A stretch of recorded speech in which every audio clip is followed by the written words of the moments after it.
Way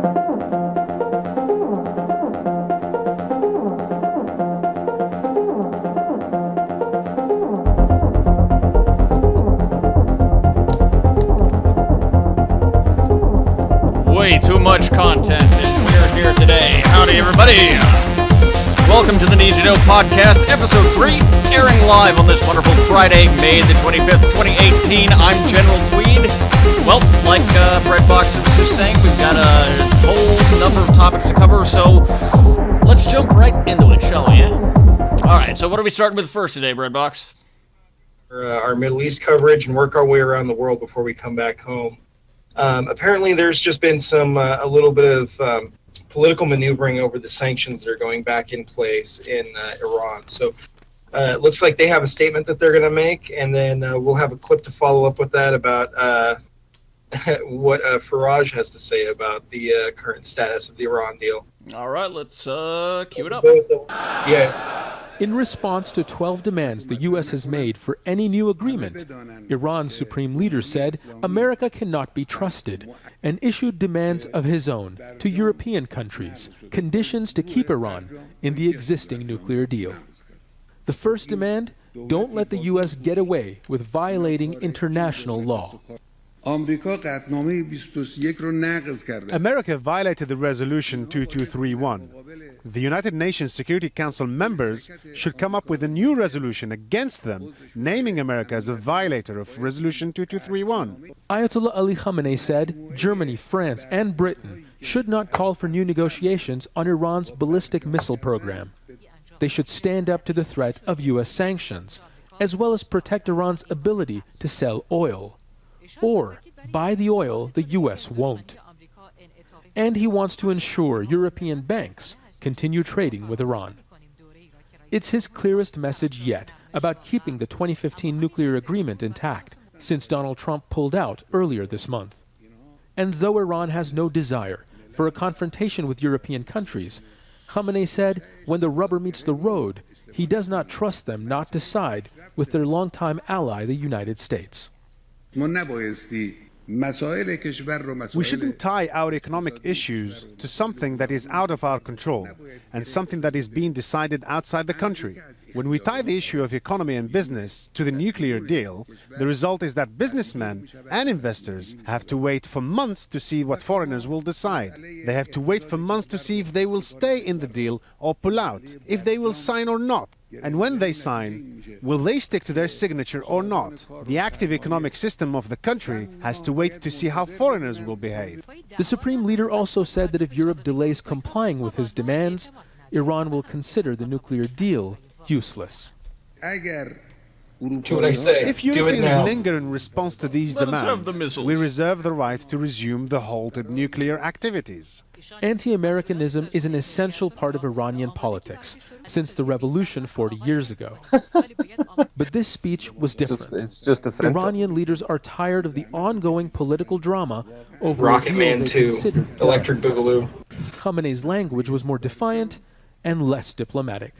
During his speech, Khamenei brought up the well-known cartoon cat and mouse duo Tom and Jerry, comparing America to the cat Tom, desperately trying to catch Jerry and failing every time.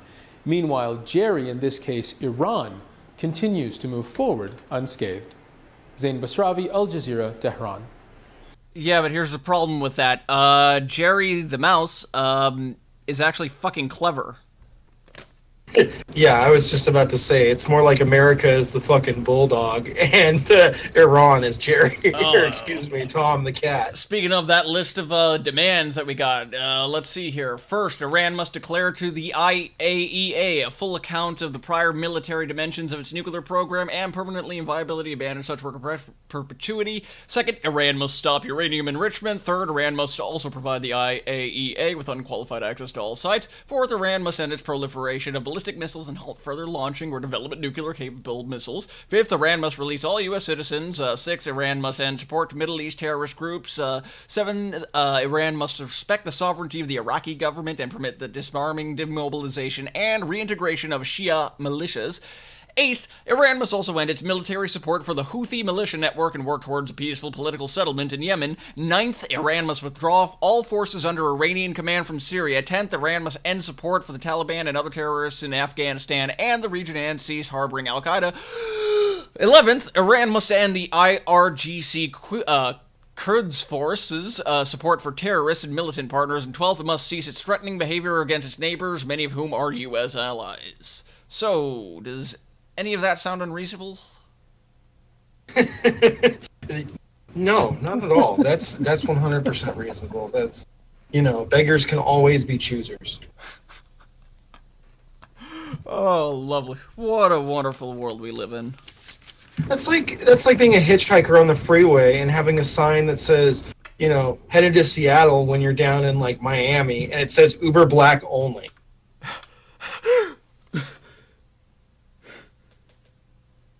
Absolutely. You like them mom jeans? Oh my lord. Oh, Lord. Oh. All right. So what's our next one? Moving We got a right lot of along. Yep. Honestly, there was only a little bit that happened in Syria this week. We do have a clip for the missile strikes that happened, but I think we're just going to mention it really quick. Basically, what's going on is there's some evidence that the U.S. led a coalition missiles, airstrike against different Syrian government targets, and the Pentagon is pushing back against it. That's really the only news out of the region. I mean, what would you... There really wasn't that much going on? I mean, were they less violent than normal, or...? No, just nothing abnormal. The fighting has been going on. There's no real ceasefires and everything. There's just no major stories coming out of there that the mainstream news is covering.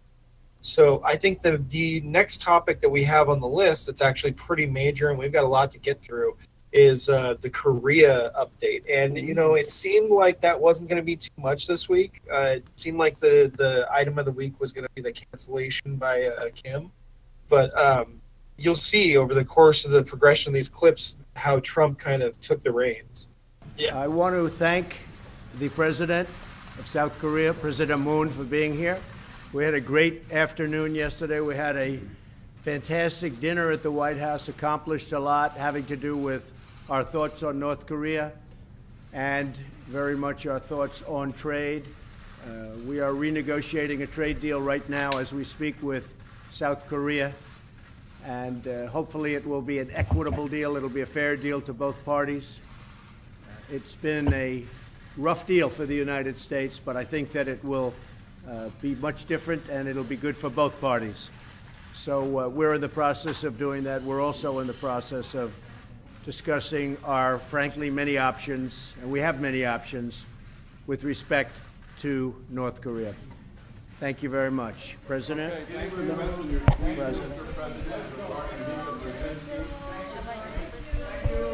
Yes. I've never watched translators before, but this guy is really good, and it's kind of an interesting job to watch them do. It must really be quite difficult to keep up. You'll see when he stands up here, he starts to take notes. Look at Trump sticking up for Moon, by the way. That's good. Well, yeah, and the way he stops everything so that the translator can catch up and let him know what's going on is awesome. You'll see. I would like to thank President Trump once again for inviting me to the White House and for his warm welcome. 트럼프 대통령께서는 제가 지난달에 대통령에 당선되자 외국 정상들 가운데 가장 먼저 축하 전화를 주셨습니다. When I won the election last month, President Trump was the first among all foreign leaders to call me to congratulate me. 한미 동맹이 굳건하다는 것에 대한 확인이면서 동시에 어려움을 겪고 있는 우리 한국 국민들에 대한 따뜻한 격려였다고 생각합니다. I believe that was to reconfirm the strength of the Korea-U.S. alliance and also President Trump's warm message to the Korean people who had been suffering through political turmoil. 어젯밤 만찬에서 트럼프 대통령과 저는 북핵 문제를 비롯해서 한미 양국이 가지고 있는 다양한 현안에 대해서 폭넓고 격이 없는 대화를 나누었습니다. Last night at the dinner with President Trump, we discussed various issues through a diverse scope and very honest discussions on issues to include the North Korean nuclear issue and other issues of mutual interest. 두 정상 간의 신뢰와 우정을 그렇게 더욱더 부실 수 있는 아주 좋은 계기였습니다. It was a great opportunity for us to further the trust and friendship between me and President Trump. 또한 미국과 한국이 위대한 동맹을 위하여 같은 길을 걸어가고 있다라는 것을 다시 한번 확인하는 자리였습니다. It was also an opportunity for us to reconfirm the fact that the United States and Korea are walking together on the same path towards a great alliance. 오늘 단독 회담과 확대 회담을 통해서 우리 만남이 더 의미 있는 좋은 계실로 그렇게 맺어지기를 바랍니다. So I hope that through this summit meeting today, I hope that our relationship can further develop into a more meaningful and fruitful relationship. 감사합니다. Thank you very much. What many people don't know is that South Korea is a major trading partner with the United States, and we want something that's going to be good for the American worker. And I think we'll be able to do that today, and I think we'll be able to do many other things. So the relationship is very, very strong. And our personal relationship with President Moon, our personal relationship is very, very good. Thank you very much, everybody. Thank you. All right, I think we can kill it there. Oh, wow. So, one thing that's really interesting, as well as them, getting together and talking and kind of making a joint statement, which is strong to do as an ally, is how Trump kind of like controls crowds. So when he's in a setting like that where he has the mic, he's really good at controlling the crowd. We saw that at his inauguration, where he first, I don't know if you guys noticed this, but he does this thing sometimes where he claps into the mic so that he's louder than everyone else, so that he controls the actual length of the clap. That I had noticed that. Yeah. That one that he did for that soldier that had died, and he just kept that going. Oh man, that was great. During the State of the Union speech too. Damn. It's a clever trick. All right, so Takes a long time to take a look master. at our show notes here. Do you have the actual letter that Donald Trump decided to pen to Kim Jong-un as a response to his cancellation? I believe that I do. In fact, there it is. Let me find my copy that I should have had open previously. Hey, once you find that, can you drop that into the chat for the live viewers on Discord so that they can look at it as well? Oh, absolutely, I can. Let's see here. I got that. Taking this, dropped in the chat, and now we have it up. Okay. Nice. And let's read. Dear Mr. Chairman, we greatly appreciate your time, patience, and effort with respect to our recent negotiations and discussions relative to a summit long sought by both parties, which was scheduled to take place on June 12th in Singapore.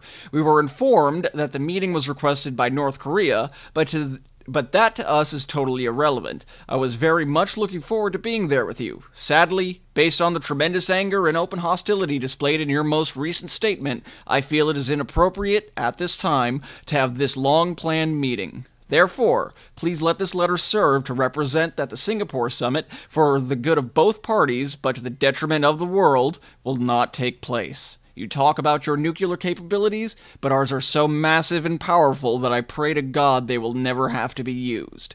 I felt a wonderful dialogue was building up between you and me, and ultimately it is only that dialogue that matters. Someday, I look very much forward to meeting you. In the meantime, I want to thank you for the release of the hostages who are now home with their families. That was a beautiful gesture and was very much appreciated. If you change your mind having to do with this most important summit, please do not hesitate to call me or write. The world, and North Korea in particular, has lost a great opportunity for lasting peace and great prosperity and wealth. This missed opportunity is a truly sad moment in history. Sincerely yours, Donald J. Trump, President of the United States of America. Wow, that's quite the return blow. So let's kind of look at this for a second. So first off, he's now saying, all right, well, I was hopeful, but now I'm canceling, right? So he's kind of taking off his off kilter footing there. And then, he's like, just in case you have any ideas about nukes again, I just want to reiterate, we can glass your entire country. Our button's bigger than theirs. Pretty much. It's just we're returning to more aggressive posture. I mean, it just seems like this is more how do I want to put it? Like posturing for better negotiating position. It's like they're just trying to get more out of the deal, and we're trying to just see how far we can go without having to concede much. And I think that statement about the 5 hostages was him rubbing their face in it, going like, look, I got everything I wanted. I didn't lose a damn thing, but you did.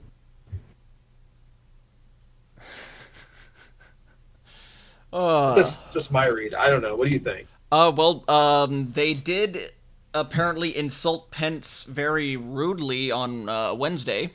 I heard about 23rd, and that apparently is what led to the cancellation of the summit. And I believe we got a clip about what the news was saying that morning. Go for it. We want to go live now to Secretary of State Mike Pompeo. He is actually testifying on Capitol Hill right now. It is a budget hearing. We are monitoring that to see if he says anything about that canceled summit. He was just actually reading the letter from President Trump to the North Korean leader. Face the Nation moderator Margaret Brennan is also on Capitol Hill this morning.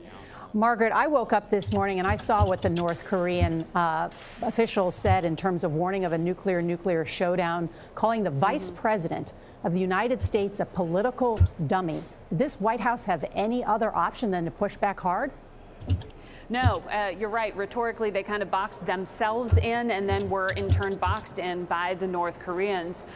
Remember, it was, as you've already been talking about, the Libya model language at the end of April that John Bolton, the national security advisor, started signaling that set off this chain of very negative press communications through their state-run media. But you also have to keep in mind what President Trump let slip the other day, which was he thinks that the Chinese have started to assert their own influence. They are the main patron of North Korea, and that has also marked the shift in taking a harder position on the part of North Korea in terms of their willingness to negotiate. Now, I was here in Capitol Hill with a top senator about to walk into that Foreign Relations Committee hearing with Mike Pompeo, the Secretary of State, as they learned that this summit was off. And there had already been a lot of conversation about whether the Secretary of State and the National Security Advisor were actually on the same page here. Remember, it was Pompeo who has been twice to North Korea. There was some talk he might have to personally go a third time before that summit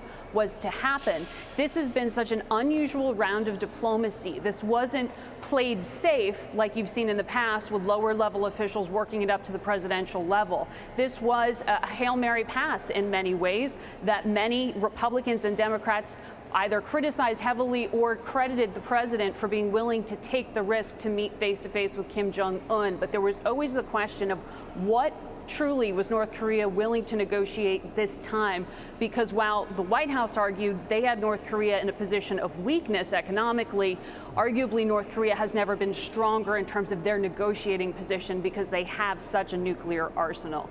So as you say, Nora, that rhetoric over the past few days for the vice president to have gone back and referenced the Libya model in particular was in many ways asking for this kind of response from North Korea. It's gotten personal, and perhaps some of that had to do with that called off meeting, if you remember, Mike Pence, the vice president, was supposed to have with Kim Jong-un's sister around the time of the Olympics. You're right. It has gotten very personal. Thank you very much, Margaret Brennan. Speaking of it getting very personal, here's what MSNBC had to say about that, about it being canceled yesterday morning. This is a wow indeed. Andrew, you were actually speaking. I cut you off just before that. We're talking sort of the market reaction, what this does to trade, what this does between the United States and China. I think there's two big issues here. This all of a sudden puts a trade war back on the table. It all of a sudden puts, depending on what you think, a much more sensitive geopolitical relationship problem. I mean, even the reference to nuclear armaments in the letter. I mean, all of a sudden, you remember where we were last summer. The Dow is down. In terms of how we thought about our relationship with North Korea, the dangers. This to me puts us in a very, very, very tough place. But I also think you're right. There is this element of I'm breaking up with you before you break up with me. And by the way, it's call me. And it's right. Call me. And remember all the good times we had. And it's intolerable. And it's intolerable to call my vice president a dummy, though. There's been lots of things said on Twitter by the president towards Kim Jong-un over the years as well. So, but clearly, whatever war of words plus the trade issue with China has led us to this. I think this is a very, very difficult place to be. And that's what MSNBC was saying, that this was like breaking up with them before, they break up with us. Yeah, they don't actually understand how negotiating works. Once somebody says something you don't like, you got to be willing to walk away. I mean, everybody should be taught that before they buy a car, for Christ's sake. Yeah, pretty much. In fact, opposite of MSNBC, here's what Fox News was saying as it happened. What you're witnessing here is at a very, very high level and sort of a precarious diplomatic position is the art of the deal. This is a negotiating tactic. President Trump has said over recent days that the summit may happen on June 12th, may not happen on June 12th. Would certainly like it to, but at some point we're going to have a meeting. Now what you're looking at is the president getting up from the table saying, I don't like the deal that's on the table, I'm walking out. Or, if you've ever bought a car, you say to the salesman, this is my last offer, I'm going to walk out, and you can try to sell the car to somebody else. The president is saying to Kim Jong-un, we don't like what you've been saying. And they said something about the vice president just recently, you pointed out, and we don't like the posture that you take. So you know what? Deal's off. We're not going to meet with you in Singapore. And if you want to go head-to-head in nukes, well, we're going to flatten you. And it goes back to the statement that James Mattis said on the White House driveway last year, that we do not seek the total annihilation of a country, namely North Korea, but we have the resources to be able to do it. So this is the president playing some high-stakes poker here with Kim Jong-un. And it may be enough to get North Korea to settle down and maybe make its way back to the table, if not June 12th. At a later date. But this is the president saying, you had a deal. We wanted to make a deal here with you. We were offering all of these great things, but look at the way that you're behaving. That's not the sort of thing that we want to put our imprimatur on. So you've got a choice to make here, Kim Jong-un. You either keep moving toward the table, or the consequences down the road could be devastating. So we'll see what North Korea says in reaction to this, Sandra, though. I'm sure that it will be more belligerence on their part. And everybody thought belligerence. It's going to be interesting to see how this whole thing shakes out. I love how polarizing everything that Trump does is. It's either he's a super genius or he is the worst, most idiotic person on the planet. I've got a working theory right now that he's Batman. But let's actually listen to what the president himself said that same morning. Very much. I'd like to begin by saying that based on the recent statement of North Korea, I've decided to terminate the planned summit in Singapore on June 12th. While many things can happen and a great opportunity lies ahead potentially, I believe that this is a tremendous setback for North Korea and indeed a setback for the world. Is he back on the spray tan? I've spoken to General Mattis and the Joint Chiefs of Staff and our military, which is by far the most powerful anywhere in the world. That has been greatly enhanced recently, as you all know, is ready if necessary. Likewise, I have spoken to South Korea and Japan, and they are not only ready should foolish or reckless acts be taken by North Korea, but they are willing to shoulder much of the cost of any financial burden, any of the costs associated by the United States in operations if such an unfortunate situation is forced upon us. Hopefully, positive things will be taking place with respect to the future of North Korea. But if they don't, we are more ready than we have ever been before. North Korea has the opportunity to end decades of poverty and oppression by following the path of denuclearization and joining the community of nations. And I hope that Kim Jong-un will ultimately do what is right, not only for himself, but perhaps most importantly, what's right for his people, who are suffering greatly and needlessly. All of the Korean people, North and South, deserve to be able to live together in harmony, prosperity, and peace. That bright and beautiful future can only happen when the threat of nuclear weapons is removed. No way it can happen otherwise. If and when Kim Jong-un chooses to engage in constructive dialogue and actions, I am waiting. Sorry about that. Oh, no worries. He is waiting. And we know exactly what happened. After that, North Korea came back to the table, and now we're talking about... I think that just broke this morning, didn't it? No, that broke last night. Oh. I think I might have posted a link to something somewhere. I must have just read about it this morning. We'll have to cover that in more detail next week, I think. That's still pretty fresh. Absolutely. All right, so that pretty much takes us out of our kind of, world at war, around the world coverage, and that kind of brings us back home. And we actually have to start in on a rather somber note today. U.S. news was not very fun. No, it wasn't. We're going to start with the coverage on the Santa Fe High School shooting. Last week, we said we weren't going to cover it because we didn't have time to see what was going on.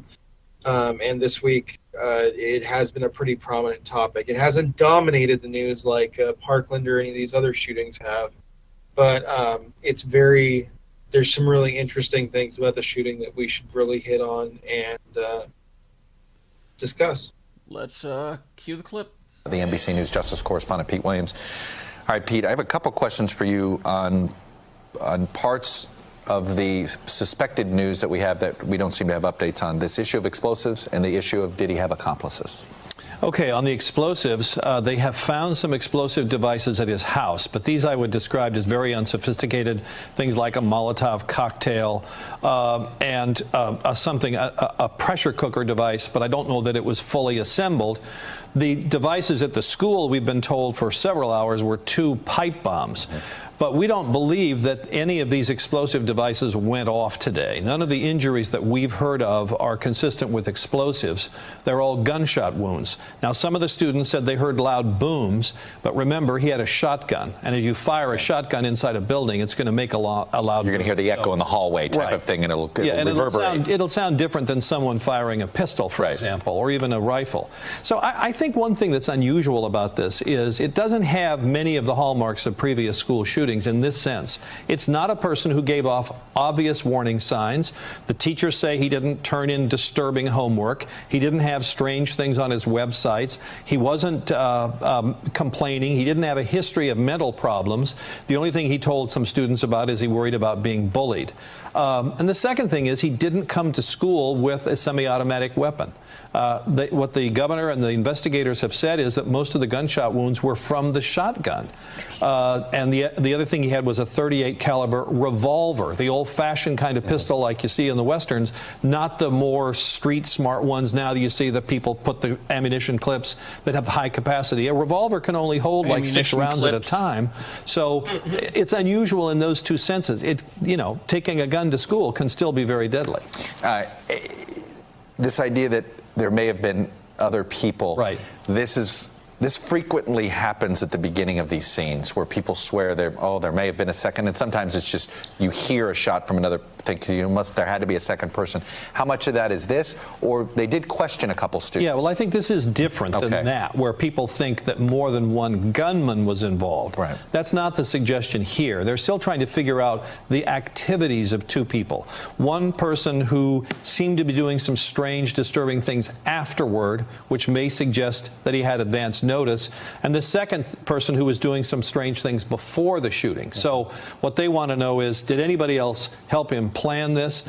Obviously, this was planned well in advance. He had to build these explosive devices. He had to take them all to school, get the guns, although that apparently wasn't that difficult. He got them from his father. And then, you know, so this is obviously well planned. Did anyone else help him is the question. Do we know much about his home situation? I say this because if this is well planned, you have journals essentially saying, I'm going to do this and then I'm going to kill myself. You know, question I'm going to have is, where's the parent? So, and did he have a troubled family situation? Is it two homes? What do we know here? Not that we know of at this point. I mean, I think that's frankly a question we don't know the answer to, but there's no obvious answers to it so far. And in terms of the sort of warning signs that school officials would look for or that the police would look for, he had no brushes with the law. It's not like Parkland where in hindsight everybody's like, oh, God, yes, that gunman, there was a lot of warning signs with that Nicholas Cruz. Yeah, neighbors were saying that he was killing small animals, that kind of thing. None of that with this. Nothing is like that has come out so far. Where do they believe these guns were legal and that these guns they know for sure were in the father's home?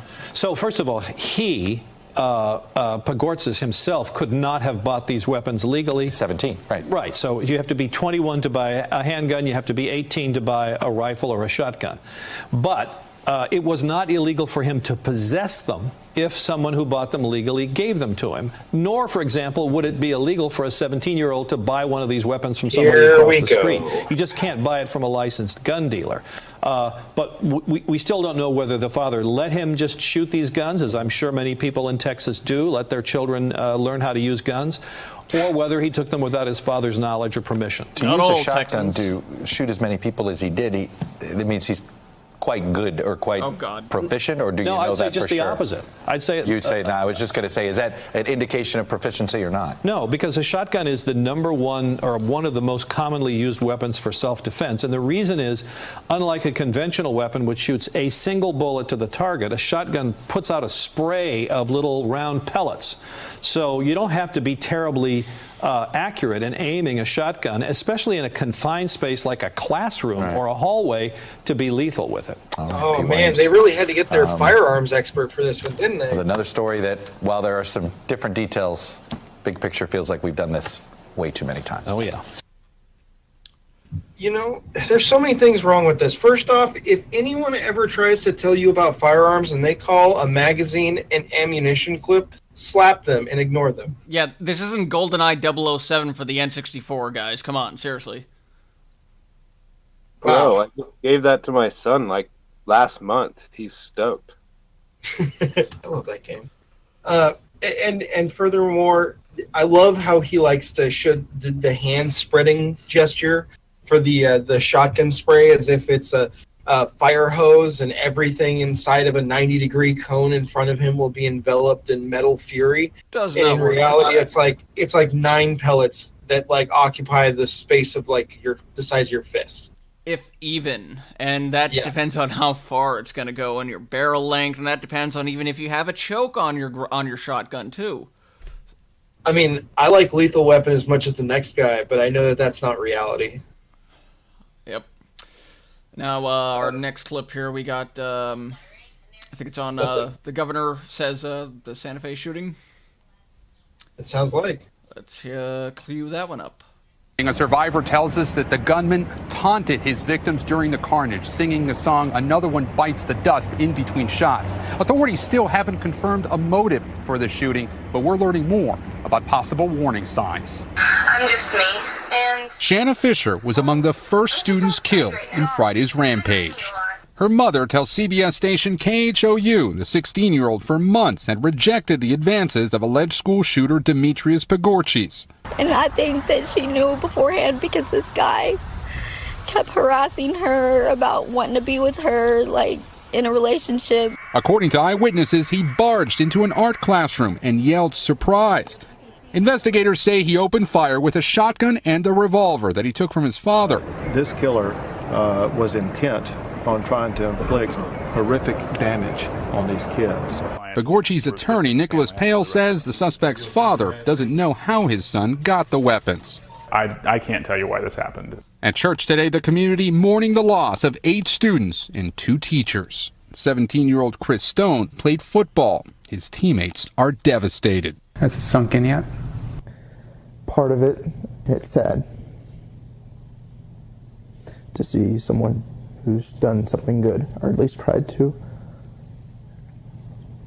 just go away like that. Unlike Parkland, the aftermath of this latest rampage is not spurring calls for more gun control in Deep Red, Texas. Instead, Lieutenant Governor Dan Patrick says teachers should be allowed to be armed, parents should secure firearms safely, and schools should have fewer entrances.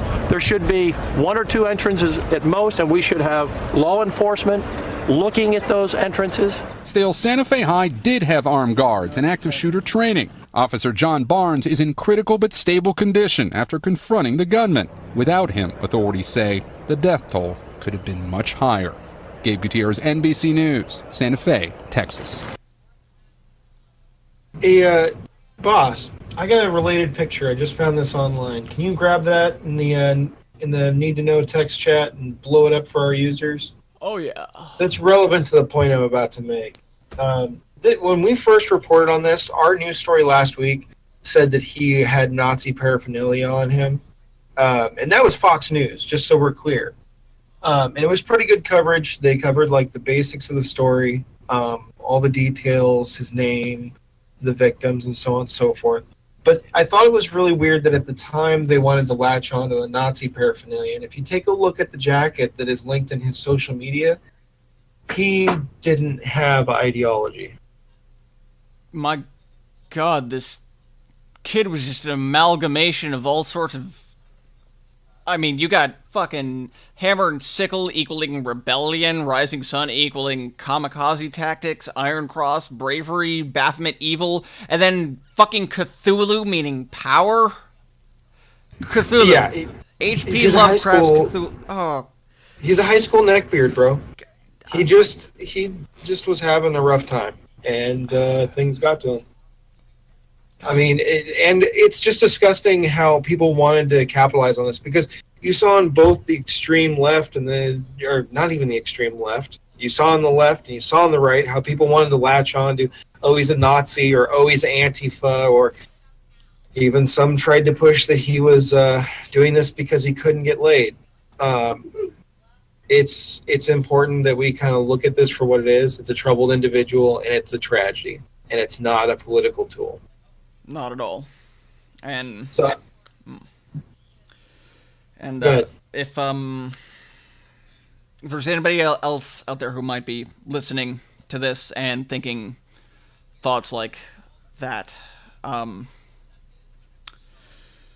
if you go through with something like that, whatever you're trying to rebel against, whatever you're trying to make a statement against or fight against, they automatically win and you lose. There's no good thing that can come from this. Not for you, not for anybody. And seek help. Well, I think after such something so depressing, such a somber note, we should probably move on to some better news. And it looks like Melania Trump is actually out of the hospital. Although the news media still isn't leaving her alone. And this clip is actually kind of hilarious in how absurd it is.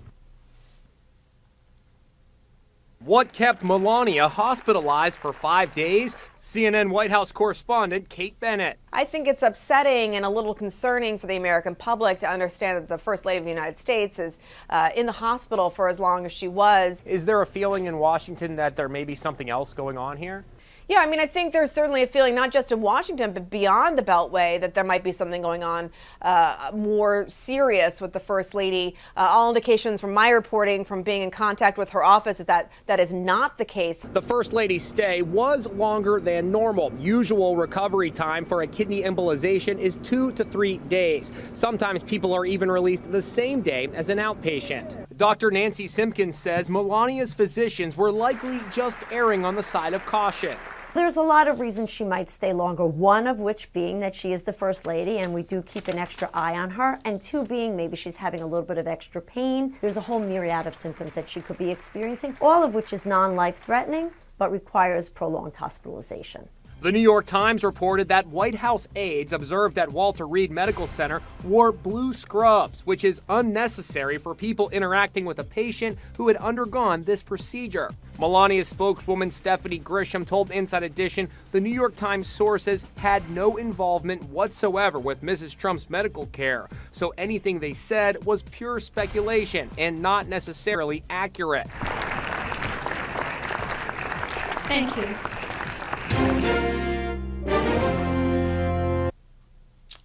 Man, everyone wants to leak about the White House. Everybody, even people that aren't actual leakers. What the crud?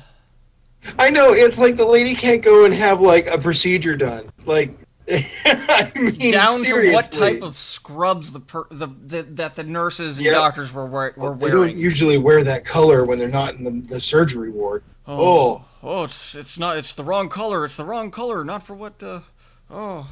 Maximum dickheads.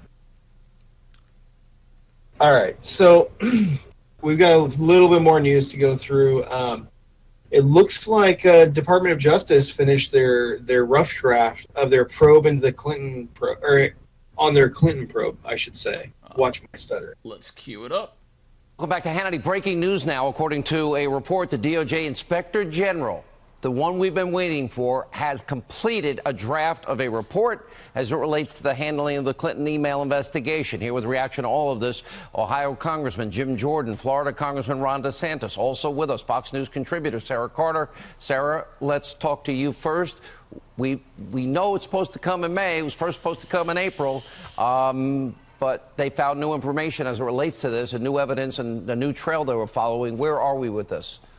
Well, it looks like it's wrapped up, and we were expecting it to wrap up in May. They extended that because they did find new information, and it's going to be imperative, I guess, for the Inspector General Horowitz to get all of that information into this report, which I believe he did, and now he will be releasing. So this is going to be very important. I mean, this is part of what Congress has been asking for all along. Remember, it's the Inspector General that has all of the documentation, the 1.2 million pieces of documentation that Congress has been practically begging for and pushing and threatening with subpoenas, the DOJ and the FBI. So this report is going to be very important.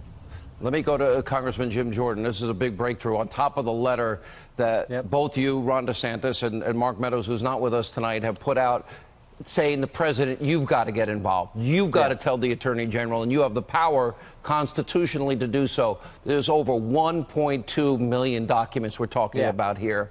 And we know with the little bit we've gotten, as Andy McCarthy wrote, we've only have a few of the struck page memos just to begin with.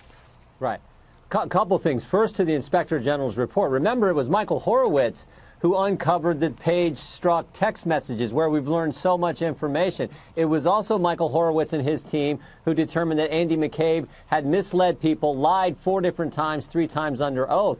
So we're all anxiously awaiting this report. I'm sure they'll have to, if it's a draft, there'll be some reviews that have to take place. But that's good news that we're going to be getting that soon. And more importantly, I think, is the letter we sent. We're just tired of the runaround we've been getting from the Department of Justice. It's time for them to turn over the information. And the one way that we know that can happen is for the head of the executive branch, the President of the United States, elected by the American people, to tell the Attorney General, the Deputy Attorney General, and the FBI Director, give Congress a separate and equal branch of government. And they would have to do it. To see. Yes, and that's what we're asking the President to do. Jim Jordan wants the sauce. Let me go to you because this is a very key point. We're talking about one, again, Sauce must we've flow. only got a small sampling of the struck page memos, and it's so revealing. Insurance policies, how much they hate Trump, how Strzok, as we've been reporting tonight, is involved in everything. Literally interviews Hillary. She's exonerated. He's writing it months before the exoneration, before he interviews Hillary, 17 other witnesses. Then a few days later, then after they exonerate, rig an investigation into her. Now they're investigating Donald Trump.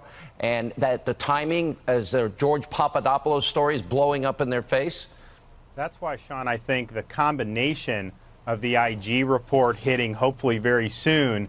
And then if the president pulls the trigger on all this other information, we could have the gusher of information that provides all the clarity that we've been asking about all these different questions. And yeah, you talked about the beginning. How did this Russia probe even start? Very important questions. But even things going up into the special counsel. I mean, Rosenstein writes an appointing order appointing Mueller. The thing's defective on its face. So what does he do in August? He writes a secret addendum, a new appointing order, and then they've redacted most of it. They wouldn't even show the federal judge that. Paul Manafort after they already raided Manafort's home. I think the timing's backwards, and that shows corruption. Rosenstein also signing off on that ridiculous FISA application renewal, as did Sally Yates, as we saw in the New York Times piece today. All right, Sarah, here's a big question. I know the Inspector General did release some of the struck page text messages, so revealing. I don't know Michael Horowitz. I know he was appointed by Obama. Why should we believe he's going to do their job? Because the evidence about Hillary and committing felonies and obstruction, it's overwhelming and incontrovertible. Any American would get convicted. The fact that they exonerated her before investigating, it's overwhelming and incontrovertible. What makes you think that we're going to get the truth from him? Look, I think there's two things here that are very revealing. And one, let me just start with your question. Everyone that I've spoken with, every source that I know who knows Michael Horowitz says this man is honorable. He'll stick to his guns. He will be straightforward with the American people and reveal the truth. Said that about we Mueller. saw that. But we saw that with the McCabe report. I mean, he went after McCabe. I think in this one, he's going to go after Comey. He's going to go after Loretta Lynch in that meeting, that tarmac meeting. He's going to look at the scope. Yes, Strzok and Page, and the scope of the Clinton. Absolutely. Absolutely, Sean. And I want you to think about the timing of the New York Times story, Crossfire Hurricane. They knew, the DOJ, as well as the FBI, that this report was going to come out. And look, it came out tonight. Right? Mm-hmm. So they needed to CYA, and they went straight to the New York Times and tried to tell their side of the story. That's why a very limited Isn't it side. amazing? Did you get the same feeling? The New York Times, while trying to justify and make excuses, all they really did was confirm everything you've reported. And that's right. They've confirmed the show is reported. That's right. They've confirmed everything that's been reported, that we've reported, and they also gave away some information. They talked about at least one mole, at least one source, right? So that means there may have been multiple sources. You're going to have a big story tomorrow on the FBI informant that was in the Trump campaign, right? Am I jumping the gun here? I hope so, yes. Okay. No, you might not be jumping the gun. Why should we have faith? All right, I think we can cut it there. Why should we have faith? Because we're going to cover the Trump mole here pretty soon, actually, because we have a whole big section on the Trump campaign. Ooh, yes, we do. Or rather, the Trump campaign investigation. But moving along, I think we've got a short clip from the Daily Mail about the CIA director, but I think we're going to skip it because it's got terrible audio quality, and I don't want to subject you guys to the pain of the feedback in the clip. And unfortunately, every single outlet that reported on it had the same quality because they had to use the government equipment that was installed.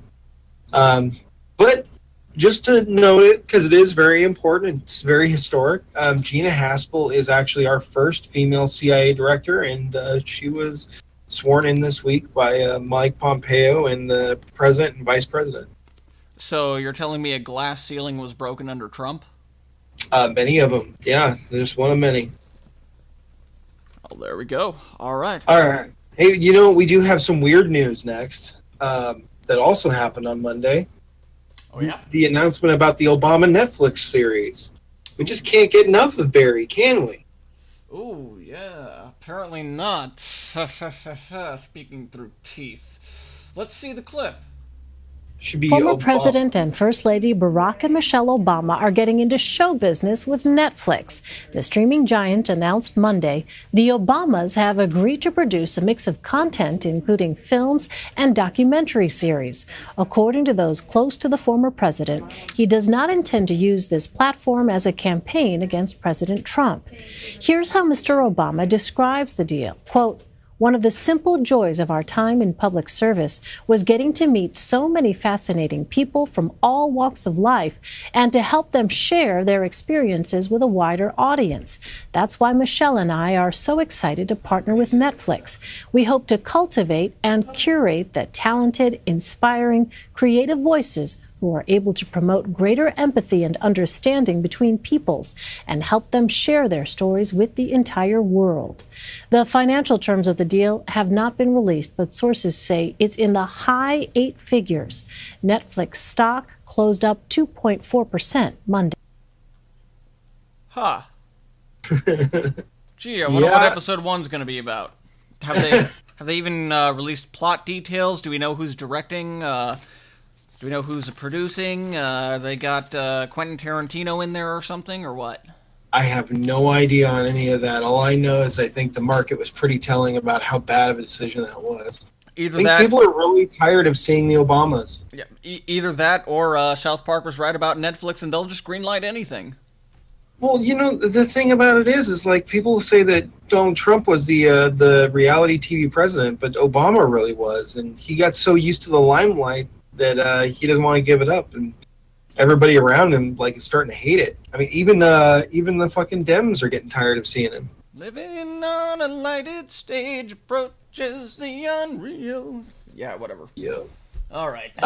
Okay, so we have a clip for this story that just came back into the news cycle. It kind of broke a while back by a local affiliate.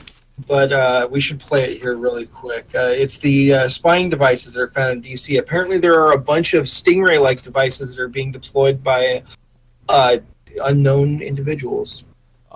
Chris, back here at home, for the first time, the Department of Homeland Security has confirmed that it has detected evidence of mobile snooping devices in and around Washington, D.C. Devices that could track cell phones and spy on their calls and messages. Eric Rosales tells us more about this discovery and what it could mean for America's national security.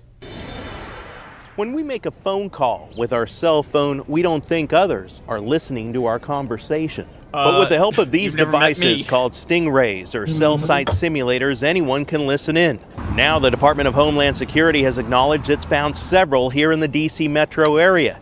For those working in government, that means the enemy could be listening in and learning our secrets. The issue came to light after Department of Homeland Security responded to a recent inquiry from Oregon Democratic Senator Ron Wyden. CBN News obtained the letter DHS top cybersecurity official Christopher Krebs sent back to the senator, confirming that DHS has detected activity consistent with these devices. Krebs said DHS has observed anomalous activity in the National Capital Region that appears to be consistent with international mobile subscriber identity catchers. The letter goes on to say the Department of Homeland Security has not been able to pinpoint who's behind them. It is a concern. I think as a guy that used to serve in the intelligence community and in the armed services, I always knew that my cell phone could be monitored, perhaps even by my own government for security reasons, but really from intelligence organizations, primarily Russia, China, variety of other countries out there. Representative Don Bacon sits on the House Homeland Security Committee. He says with thousands of members of the military, the NSA, the CIA, the FBI, and the rest of the national security community living and working in the Washington area, finding these units in D.C. is a threat to U.S. national and economic security. Most people know not to talk about secrets on their cell phone, but a lot of times you still give away secrets through a roundabout way. You're talking about your schedule, meetings that you're having. The device, which could easily be hidden in a van, works by essentially acting as a fake cell phone tower. As cell phones connect to them, the device opens the door for others to snoop on conversations. I'm pausing it right there. Why did they have to point out that it's easily hideable in a van? I think what they're trying to say is the old question of, is it bigger than a bread box? Federal Communication Commission, which regulates the nation's airwaves, formed a task force on the subject some 4 years ago, but it never produced a report and no longer meets regularly. So what can be done? Shutting down rogue Stingrays is an expensive proposition that would require wireless network upgrades. DHS officials say it would need more funding and resources to develop the ability to detect the use of these devices in a particular area. By the way, every embassy worth its salt has these listening devices installed on its roof. Homeland Security sources tell me the Russians' equipment is so powerful it can track a cell phone about a mile away. Eric Rosales, CBN News, Washington. That's pretty crazy. Thanks, I bet Eric. it's line of sight, though. It's really funny because there was a lot of this was like stingrays were the big thing like 2 years ago, remember? And nobody was getting warrants to use them, and the police were skimming our data and everything, and people were all outraged, and then they went away from the media. And now it's like coming out that they're getting way easier to get your hands on than like most people think. Same thing with credit card skimmers, I think.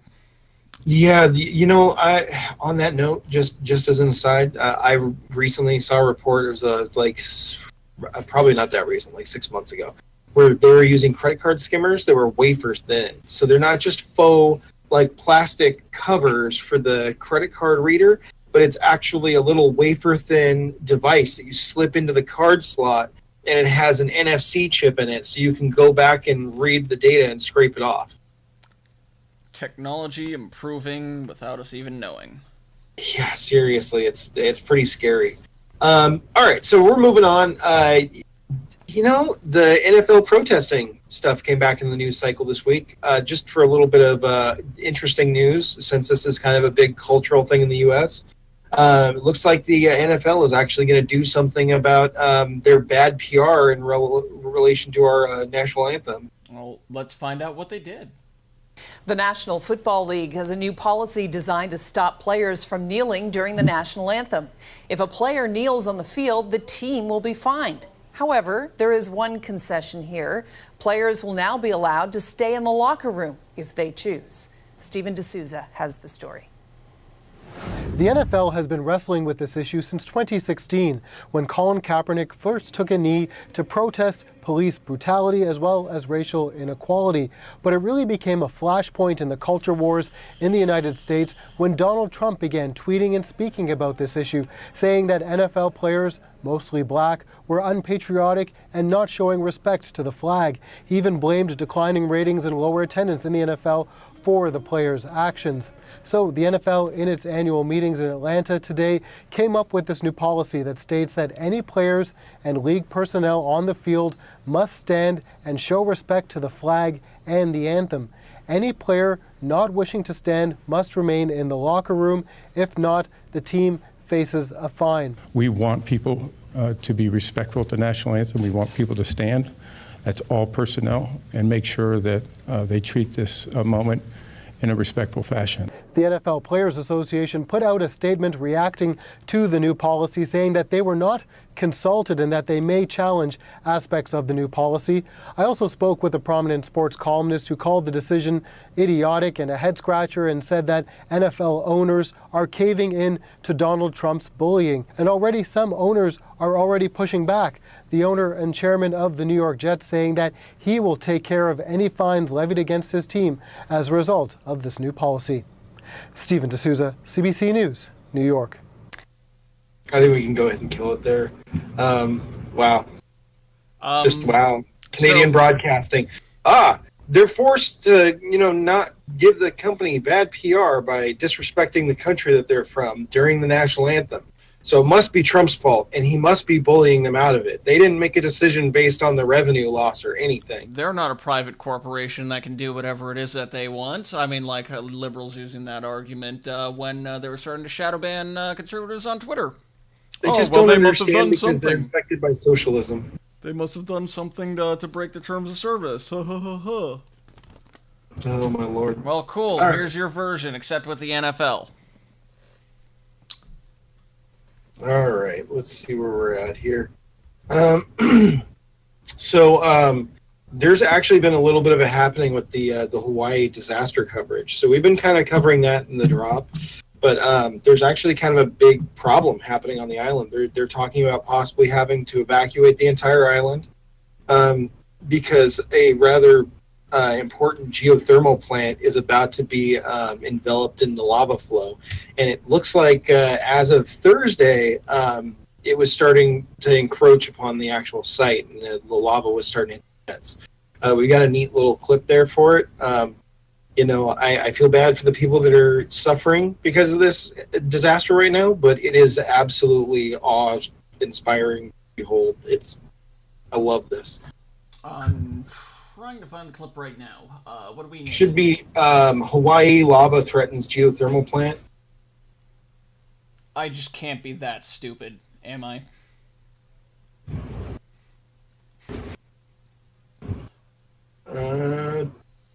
Should be. No, probably am. Let's see, where's that clip go?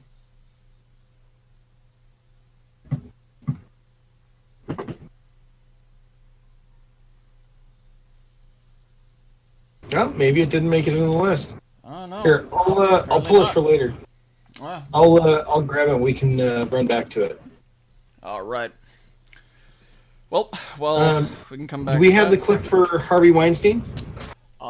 Yes, we do. Harvey Weinstein. Let's see what. Because that's another thing that we kind of have to return to. We don't have these big stories right now. We've got all these little stories that are kind of wrapping up. It's like the week of loose ends. But Harvey Weinstein turned himself in this week after the police announced that they had a good enough cause to go after him. Let's listen in. Top story on KCAL 9 News at noon. It is a developing story right now, from Hollywood to handcuffs. That is Harvey Weinstein being led out of a New York police precinct before he was charged with rape this morning. KCAL 9's Cara Finstrom has the latest. Your Honor, the defendant is before the court. Disgraced Hollywood mogul Harvey Weinstein, who's used to cameras on the red carpet, Harvey Weinstein! smiled uncomfortably when police let him out of a Manhattan precinct in handcuffs. Within a couple hours, Weinstein was before a judge, facing charges of rape and criminal sexual act for incidents involving 2 women. This defendant used his position, money, and power to lure young women into situations where he was able to violate them sexually. During the proceedings, Weinstein grimaced but didn't say a word. Afterwards, his attorney said he will ultimately plead not guilty. We intend to move very quickly to dismiss these charges.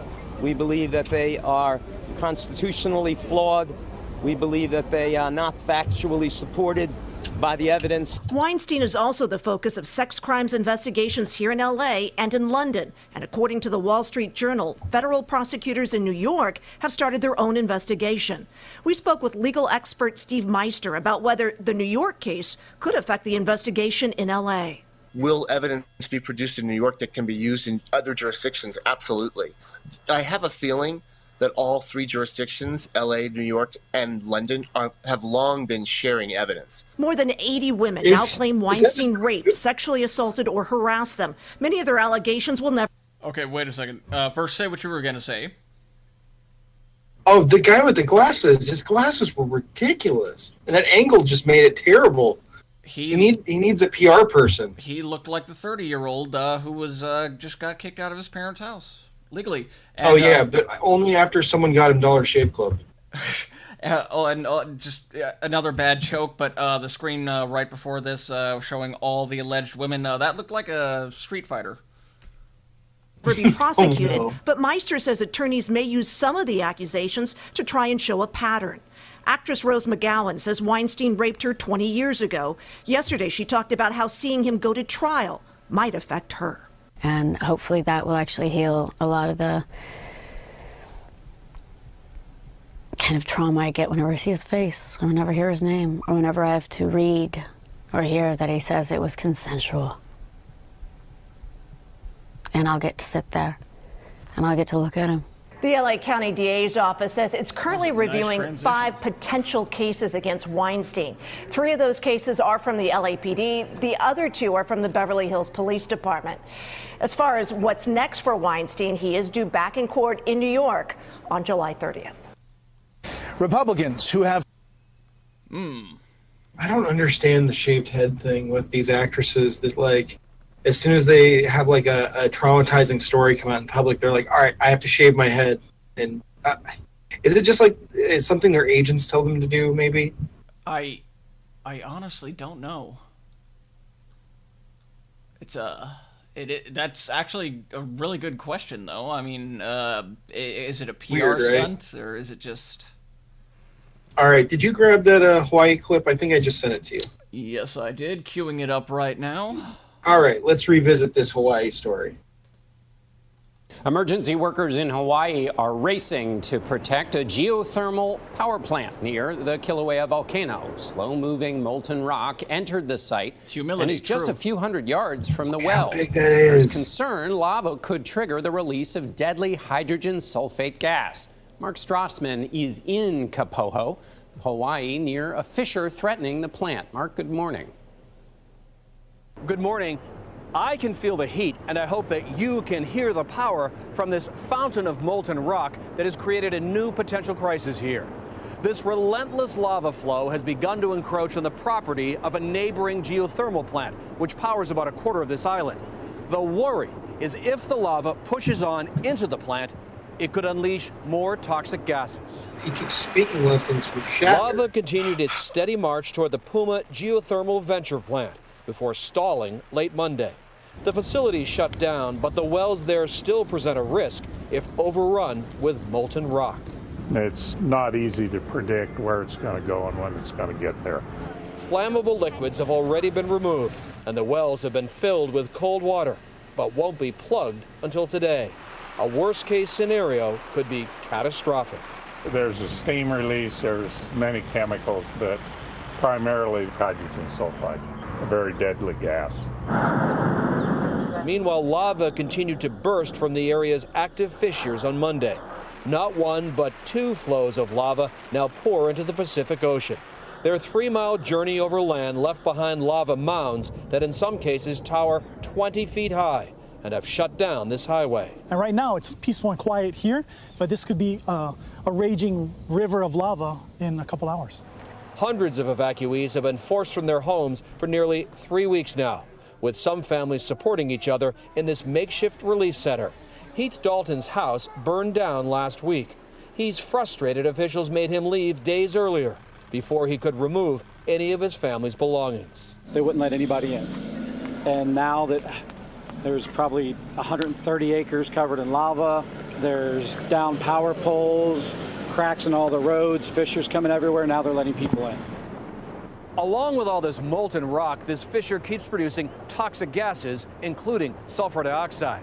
Shifting winds are a worry, so sightseers have been urged to stay away. We always carry protective masks like this one, just in case. I got one just like that. Gail? Yeah. Oh man, it's just a cool sight to see. I feel bad for the people there again, but you know, it is what it is.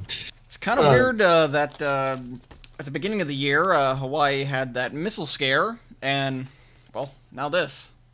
Yeah, they're kind of going through a lot of weird shit right now. Yeah, and the homeless problem too. It's just Hawaii's got a lot of shit going on.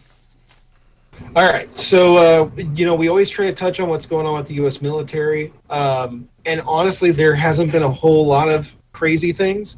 But Tucker Tuckerson, he's got a cool story for us about how the military might be mismanaging their spending on research rather than dealing with these planes falling out of the sky.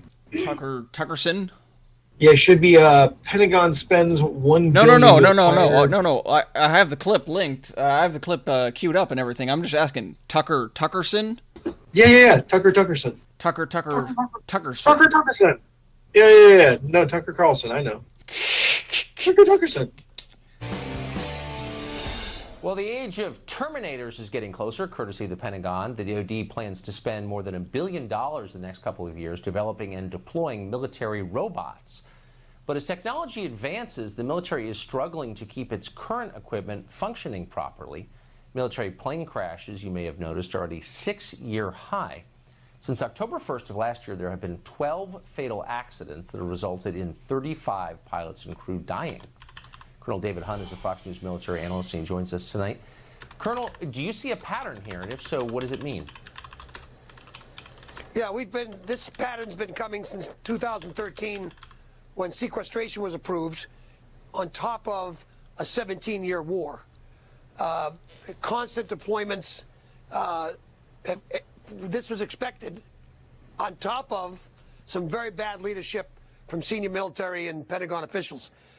We got planes falling out of the sky and ships running into each other all over the world. Sailors, Marines, airmen are getting killed. Nobody seems to care about this. Part of this is less than 1% of the nation serves. But we've become bludgeoned by 17 years of war. But this is very bad business, and this new budget will take about 5 to 10 years to correct some of this maintenance issue. But the leadership issue can be fixed right now. So when ships first started colliding with one another, U.S. naval vessels started hitting each other, hitting other objects, there was a suggestion that maybe their navigation was being jammed by a foreign power. But you think that's been discounted and it's really just incompetence? Yeah, it was absolutely discounted. And then the Navy had to come. Look, this is a basic thing.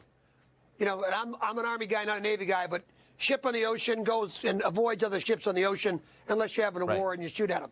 And they've run into each other and killed sailors, and we relieved a couple of admirals and did a one-day stand-down for safety. This, again, with 17 years of war and sequestration, which is, you know, hurting the budget, everybody in uniform knew that we were going to be short of money while we're fighting a war. And they've done nothing about this. I'm sorry. Look, it's devastating to me because we're losing soldiers and sailors, Marines, that are not in combat because of incompetence. Plain and simple, and that can be fixed right now. Not all the money in the world will not fix the bad leadership that led into this. Yeah, I bet that's exactly right. So given where we are right now, and you've just been explaining the death toll from it, are we ready for a new and expanded conflict somewhere else in the world right now? No. No, again, less than 1%.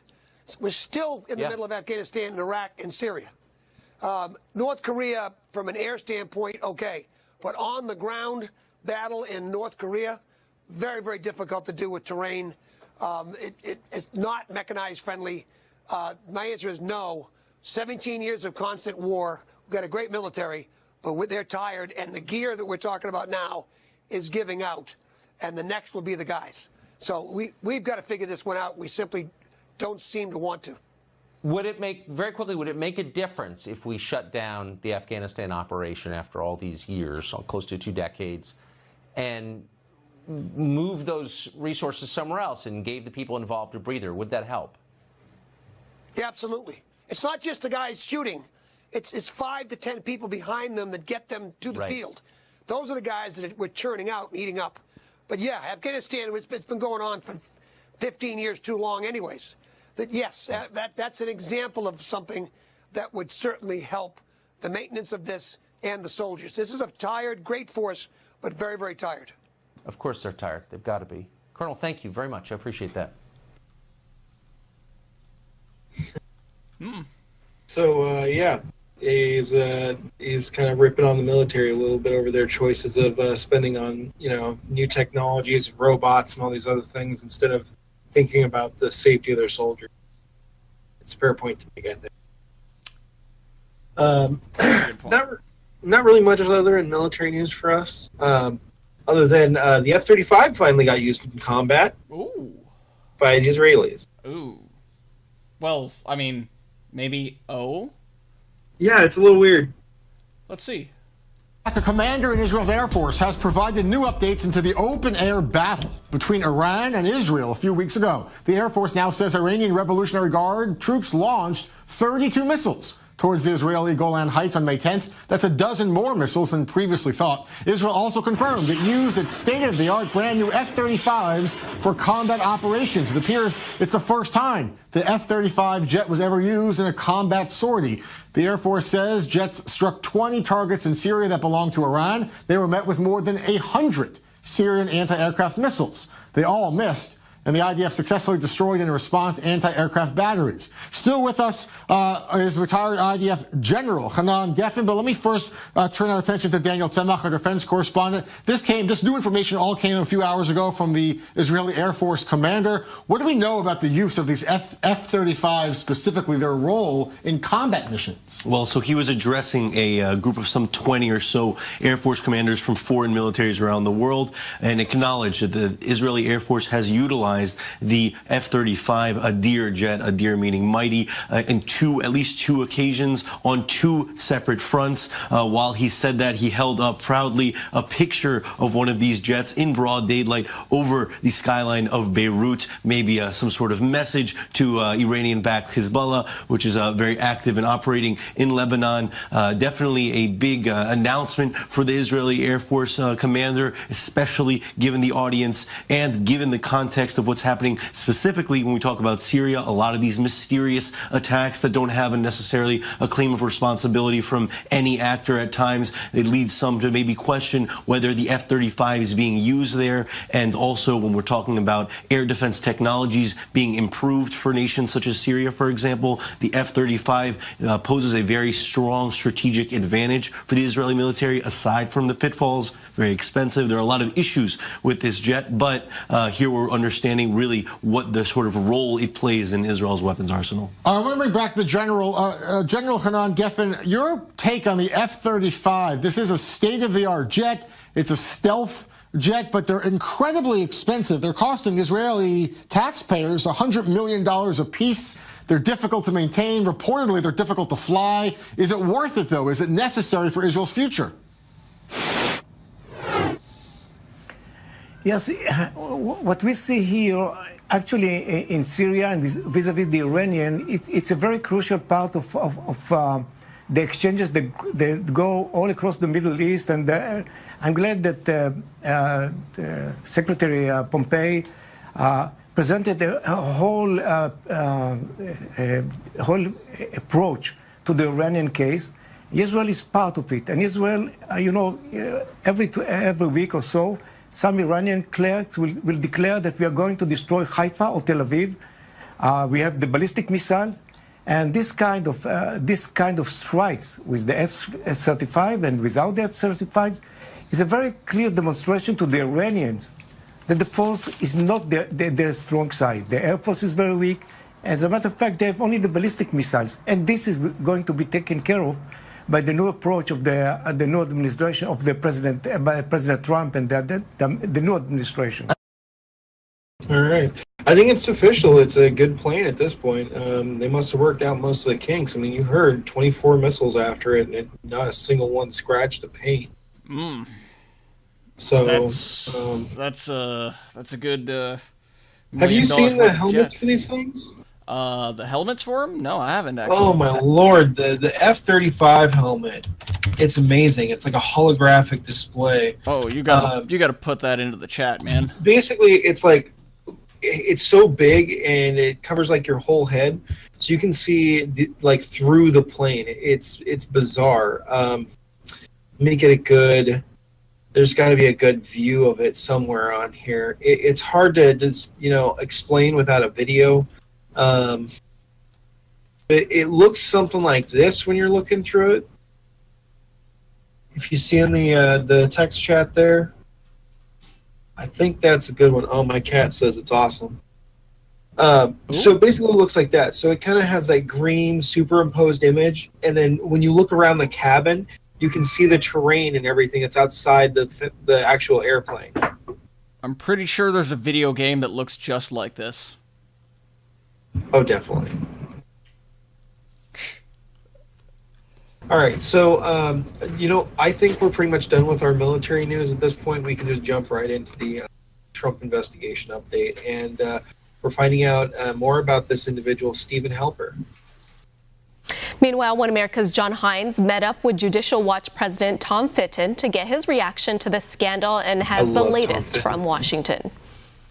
President Trump's request for an investigation into an informant sent to monitor the Trump campaign is completely appropriate and necessary at this point, according to the president of government watchdog group Judicial Watch. Well, the Justice Department pretends it's independent. The FBI pretends it's independent of the White House. And they set up these rules to prevent White House interference or political interference in its law enforcement investigations. And that's appropriate to an extent.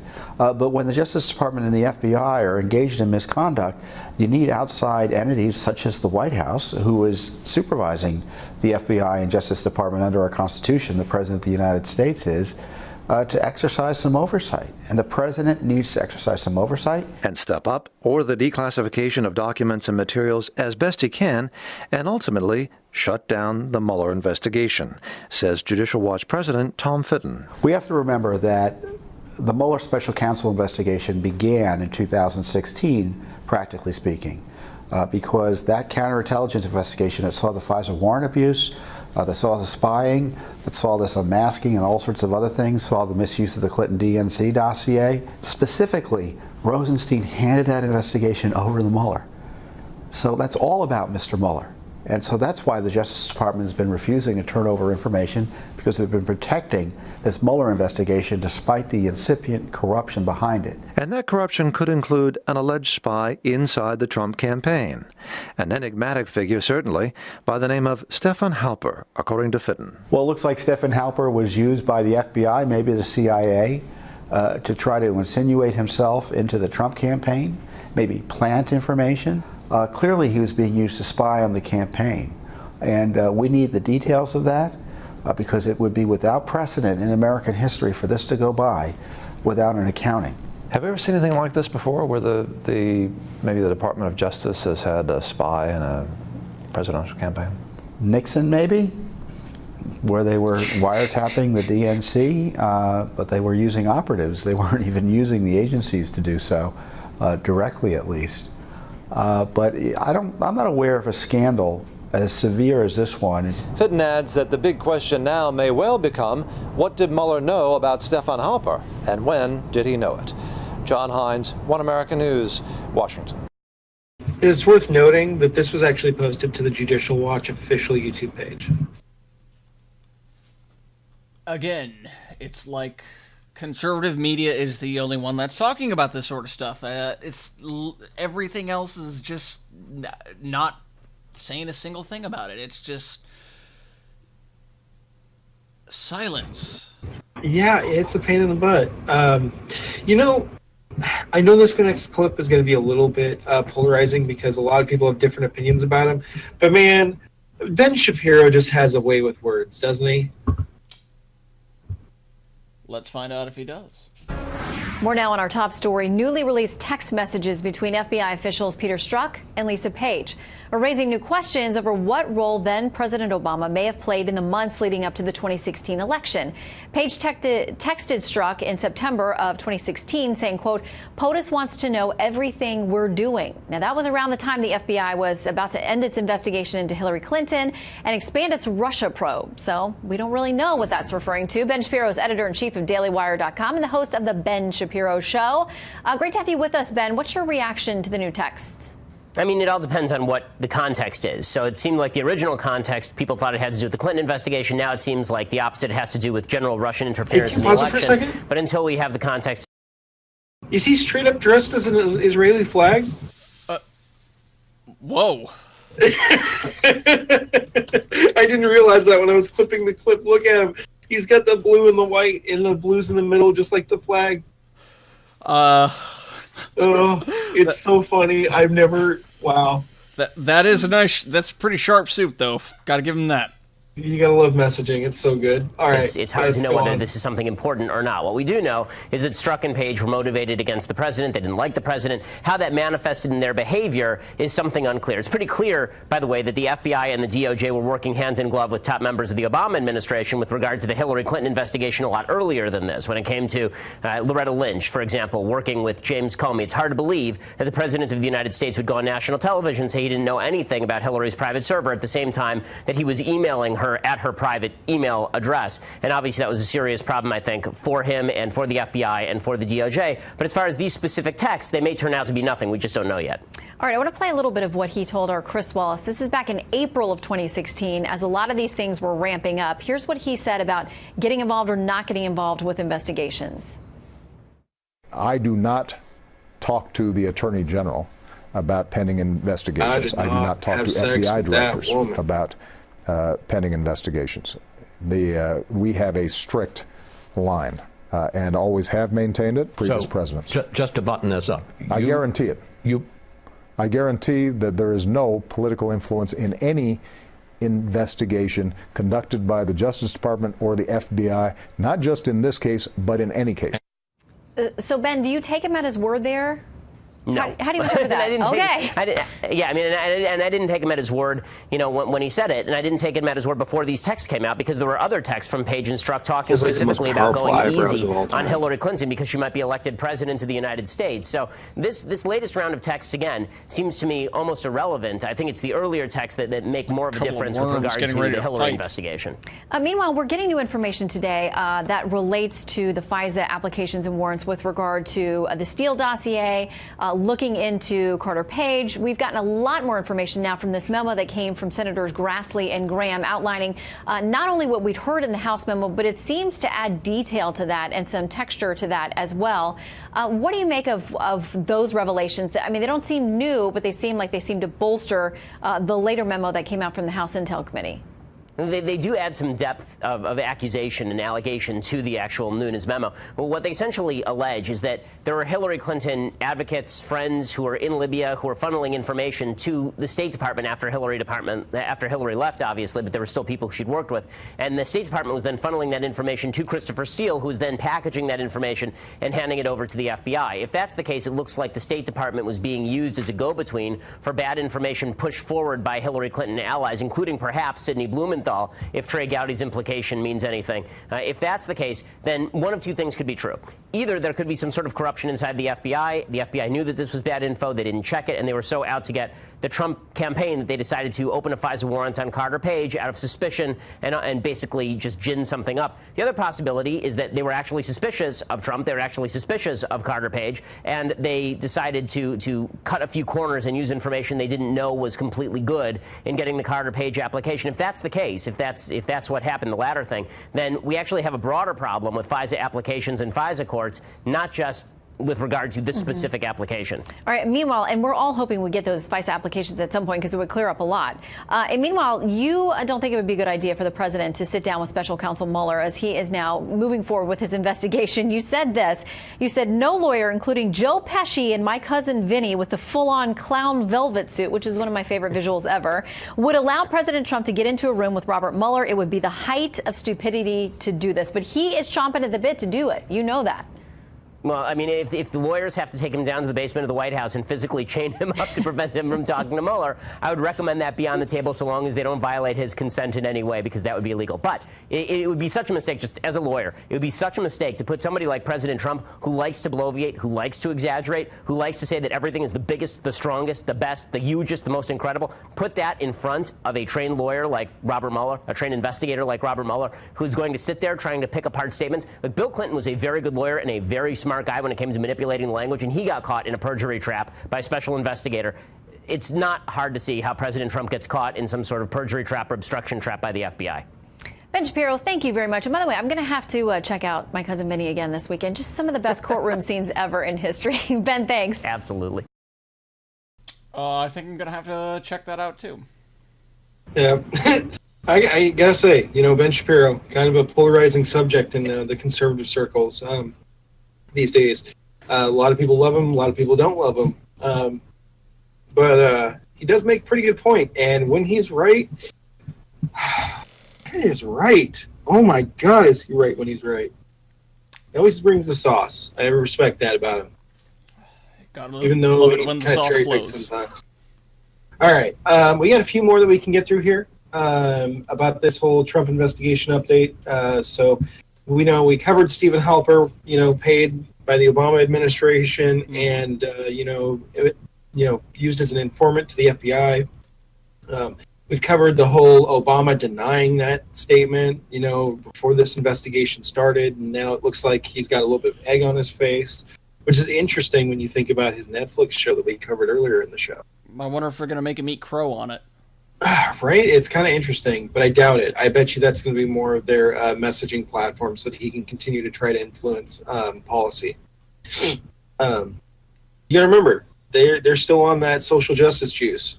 Oh, yeah, they are. Yeah. So, looks like Breiwei wants to try to swing back up against the Spygate accusations. Looks like he's kind of a little triggered that that's gaining traction. A lot of bad things have happened. We now call it Spygate. You're calling it Spygate. President Trump has seized on this new branding effort to discredit the Russia investigation. He declared on Twitter today, quote, Spygate could be one of the biggest political scandals in history.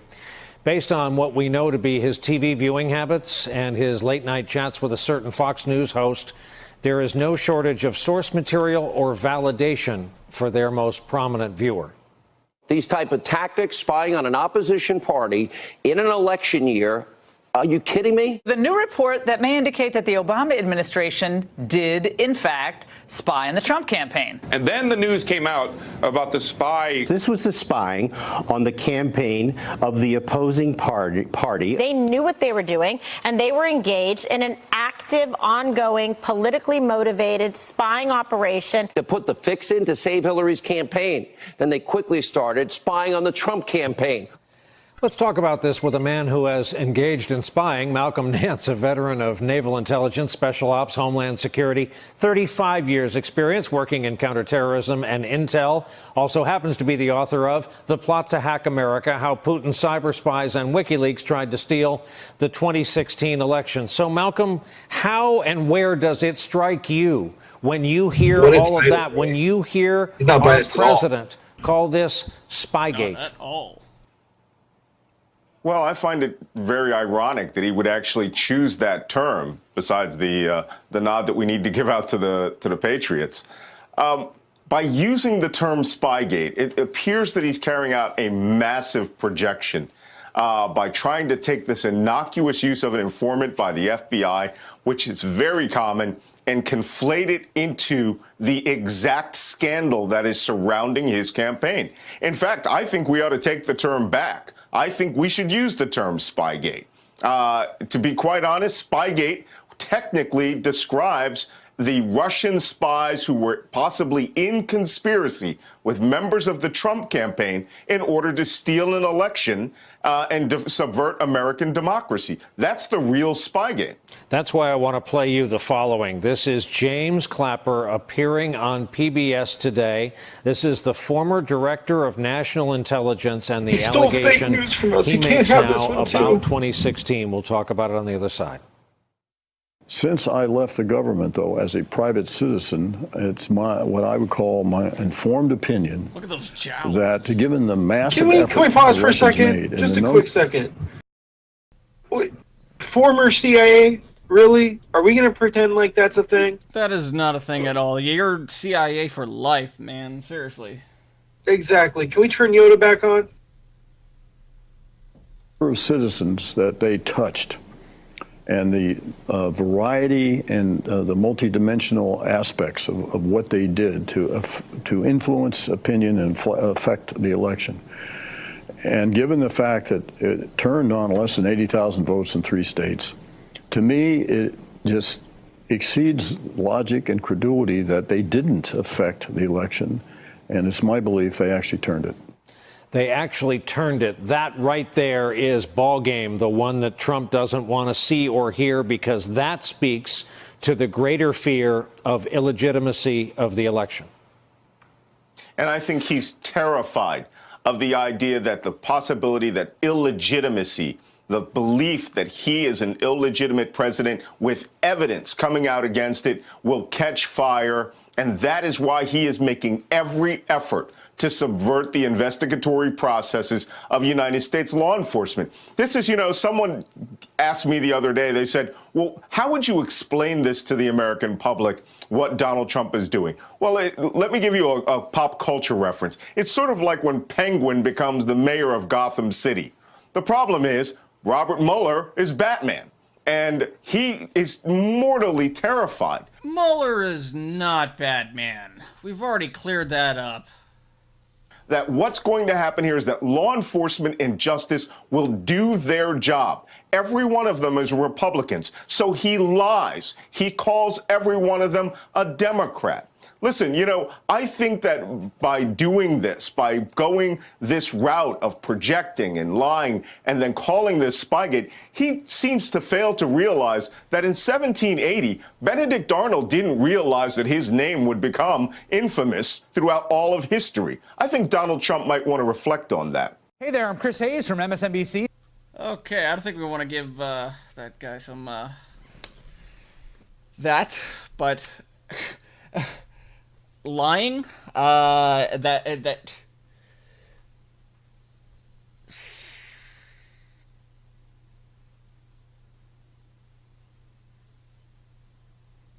oh my God, they're saying calling them Democrats, and while at the same time calling everybody else Nazis, and oh God, that was how dare they call out the rhinos in the Republican Party?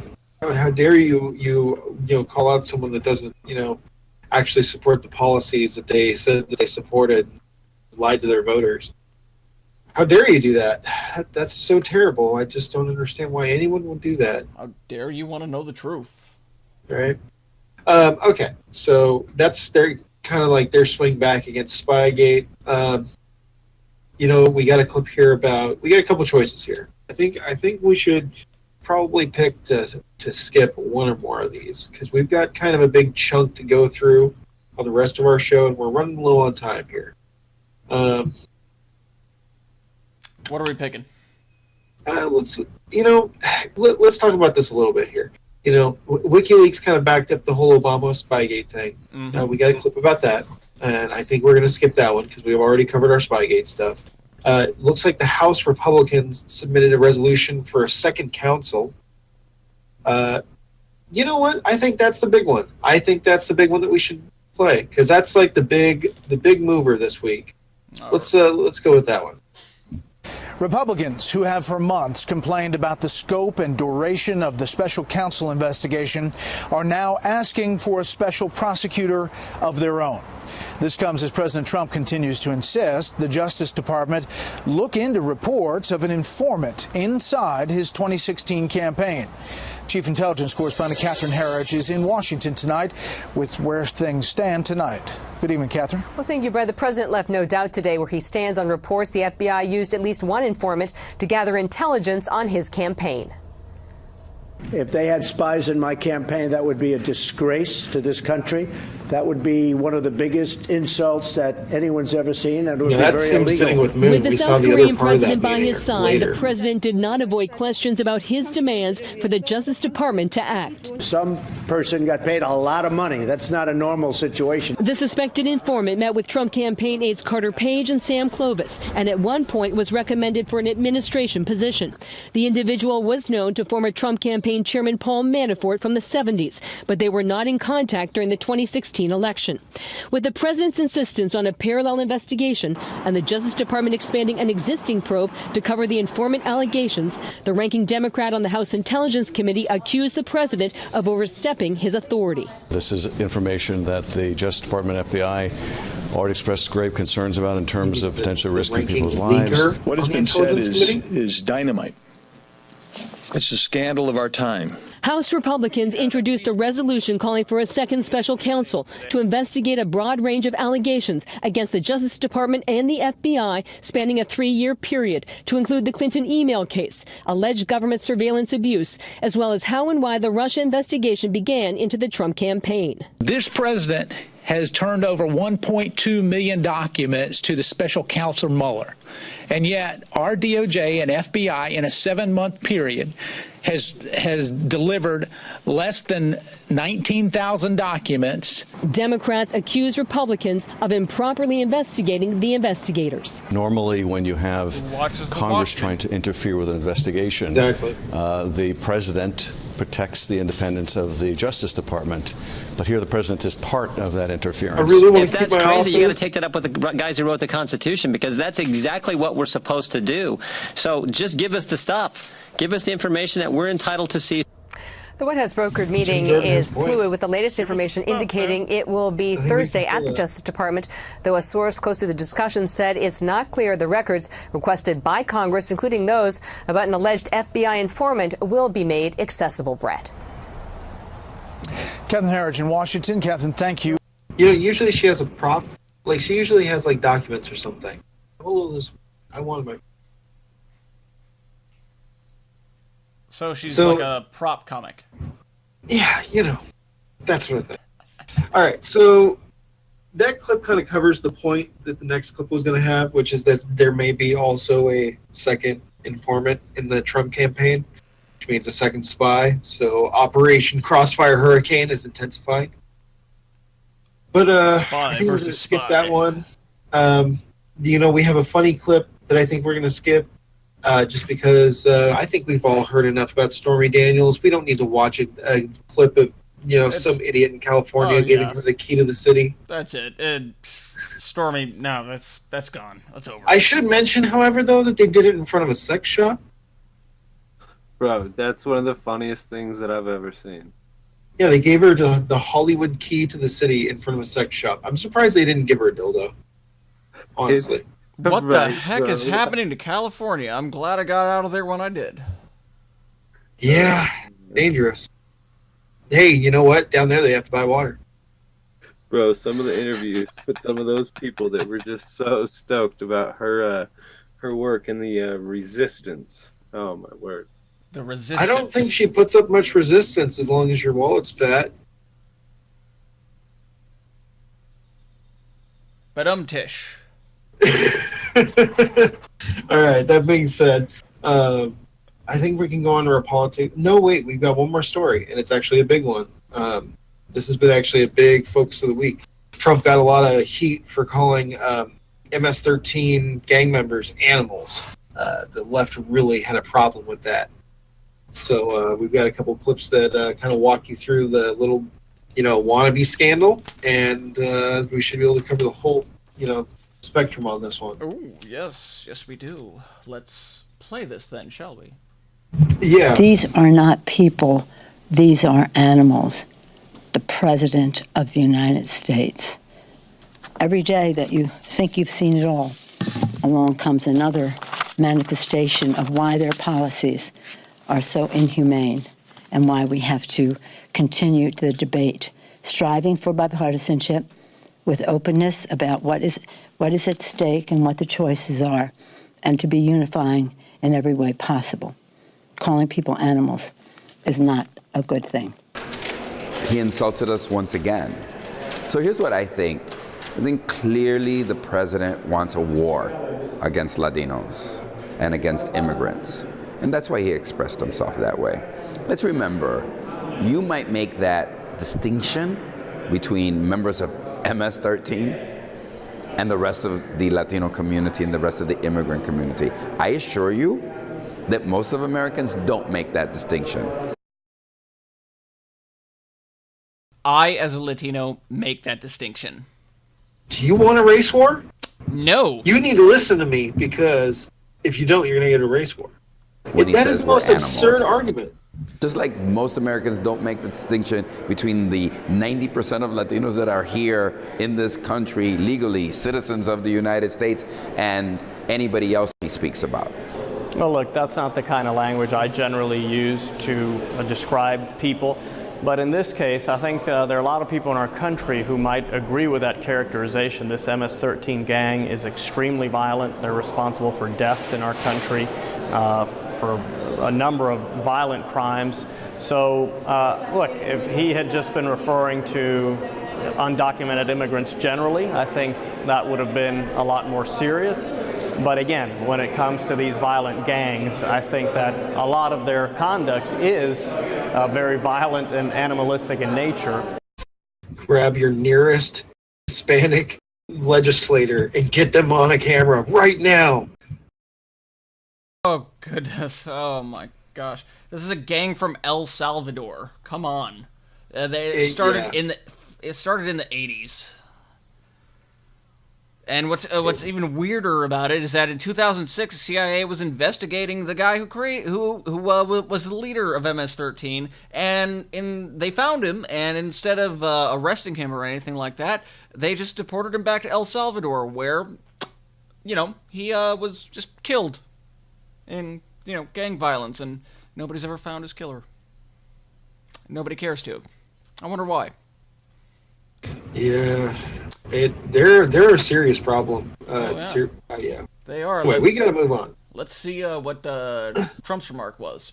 The national left-wing media lying through its teeth today. There's no other way to put it. They were trying to claim that President Trump's comments referring to MS-13 gang members as animals was directed at all immigrants. Now, Press Secretary Sarah Huckabee Sanders turned the tables on this liberal smear campaign at today's briefing. The president was very clearly referring to MS-13 gang members who enter the country illegally and whose deportations are hamstrung by our laws. This is one of the most vicious and deadly gangs that operates by the motto of rape, control, and kill. If the media and liberals want to defend MS-13, they're more than welcome to. Frankly, I don't think the term that the president used was strong enough. Joining me now is Congressman Keith Rothfuss. He serves on both the Judiciary and Financial Services Committees. We'll talk about the Russia investigation moment. But first, we have to talk about this, Congressman, because, I'm reading a piece from Vox, VOX. It's a website that a lot of newspapers and magazines and television stations get their talking points from. They're the ones that really seem to put this out, saying it's not clear whom the president was referring to when he mentioned animals, whether he was simply picking up on Sheriff Mims' reference to MS-13 or referring to deportees more broadly. I saw the entire roundtable discussion yesterday. It was absolutely clear that the president was picking up on a reference to MS-13 members. I mean, this is just a smear. Context is everything. And I saw the initial headline come across, and as a grandson of immigrants, I'd be upset with what was purported to be said. But when you look at the context and he's talking about MS-13, these are barbaric organizations. And I think this gives us an opportunity actually to focus on MS-13, to see what this gang has been all about. They've been around for years, and not enough attention has been pointed out to them. The administration is very determined to go after MS-13. And it's not just MS-13. You look at the cartels and what they've been doing in Mexico. MS-13 is coming out of El Salvador, but you look at the slaughter on the southern side of the Mexican border. Every week I'm seeing stories of either Catholic priests or journalists being murdered by these cartels, and these are issues that the United States needs to be working on determination in a determined way with Mexico, with Latin American countries to go after these organizations. And what was happening yesterday was a roundtable discussion with Californians who were siding with the president against the governor who's created this sanctuary state, because the violence that you spoke of happening in Salvador, all over Central America and now Mexico, is cascading into the United States as a result of the sanctuary state law. And that's what these people were complaining about. They're desperate for help. And the word, I think, is also getting out to Californians who more and more. There was just a town in Los Angeles County that is joining this federal lawsuit against the sanctuary state. Well, you just have to look at this case of Kate Steinle. We've had case after case across the country where people have been victims. And so we have to be very determined and go after individuals who commit these kind of crimes. One thing that I kind of want to point out there is, why did he have to say as a son of immigrants? Why did I have to say as a Latino in order to justify what I was saying? Why can't it just be as a person, as an American, as an individual?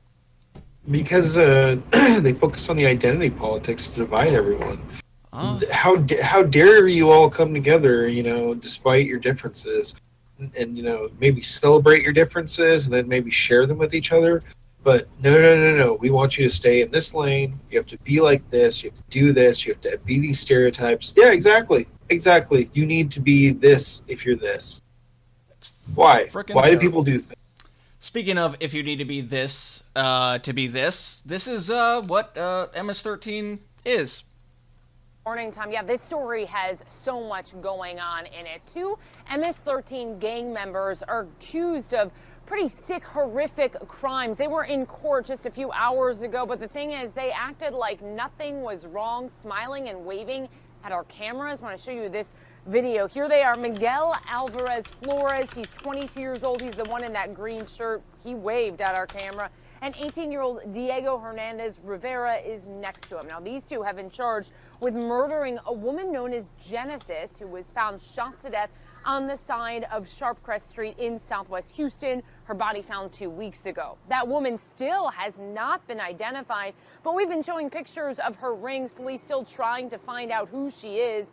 These guys have also been charged now with kidnapping a 14-year-old girl who ran away from school, and investigators say they held her hostage for more than 2 weeks and assaulted her. Now, the teen told detectives she was forced to drink and do drugs for most of the time she was there. She said that she saw Alvarez Flores and Hernandez Rivera worship a satanic statue. And then Alvarez Flores tattooed a picture of the Grim Reaper on her leg from her knee down to her ankle. The girl said she also saw Genesis in the apartment before that girl was shot. This victim stated that one night during her confinement, she observed an incident where Genesis made an outburst against the shrine dedicated to the gang members' satanic beliefs. Now, court paperwork says both of the men shot Genesis. We have a picture of that girl up on our website. We did not want to put it on TV. It is a photo taken of her after she was found dead. Police are asking that we share it because, again, they're still trying to identify that girl. So you can see that picture on ABC 13. That's pretty freaking crazy. That's just one example there. I mean, that they were forced to do fucked up shit. There was Satan worshiping, apparently. I didn't even frickin' know that. And she was forced to get forced to be tattooed. What kind of people are these? These days, isn't it? That whole Satan worshiping thing. I mean, with the whole Nexium thing going on, man, it's starting to get weird out there. It's like all of this stuff is connected or something. All right. Well, that pretty much covers our U.S. news. We've got some politics stuff to wrap up the show with, I think, here, as well as an interesting closing segment, which we have. Our closing segment this week is more of a PSA than anything else. All right. All right. So let's go to China agrees to import more from the U.S. Looks like some of Trump's trade policies are paying off. Who knew? Progress has been made in the trade dispute between the U.S. and China, who has agreed to take measures to boost imports from the U.S. to reduce America's trade deficit. But there's been no mention of the $200 billion target the White House touted this week, and which China has denied agreeing to. What they have agreed to is to keep talking about the measures under which China would purchase more American goods and services. That's according to a joint statement which said there was a consensus on reducing the $335 billion annual trade gap. That trade imbalance has drawn intense criticism from President Trump. We have been ripped off by China, who has threatened to impose up to $150 billion in punitive tariffs to combat what he says is Beijing's misappropriation of U.S. technology. The statement made no mention of whether restrictions would loosen on Chinese telecoms equipment maker ZTE, which Trump this week tweeted he would help get back into business fast. Pause it. So last week we showed a clip from the Joe Rogan Experience, and we had that gentleman, Mike Baker, was talking about Gina Haspel, right? Mm-hmm. Well, right after he was done talking about Gina Haspel, he was talking about ZTE and Huawei Electronics. And there's a major problem right now. A huge scandal. It's something big in the tech world right now, where cell phones from China are huge security risks. So there's an advisory out for all military personnel and people with security clearances and government jobs not to buy those brand of phones. Just so you have a little bit of background about ZTE. Whatever happened to BlackBerry? I'm not sure. I'll have to look into that for you. Actually, I think they're just kind of a small phone now. I think they've tried making a couple smartphones, but I digress. Oh, and I'm just pulling your chain. I had a BlackBerry smartphone for a while back, but good phone, not slow, but very slow. Yep. All right, continue the clip. That's the end of it. Oh wow, I thought we were. That being said, there's other stuff that's going on in the world. More news out of Russia. Putin is apparently trying to ditch the dollar and support the euro as the world reserve currency. All right, let's cue it up. Russia and Germany should dramatically increase their economic cooperation. That is the message from Russian Prime Minister Vladimir Putin to some of Germany's top industrialists at a business forum in Berlin.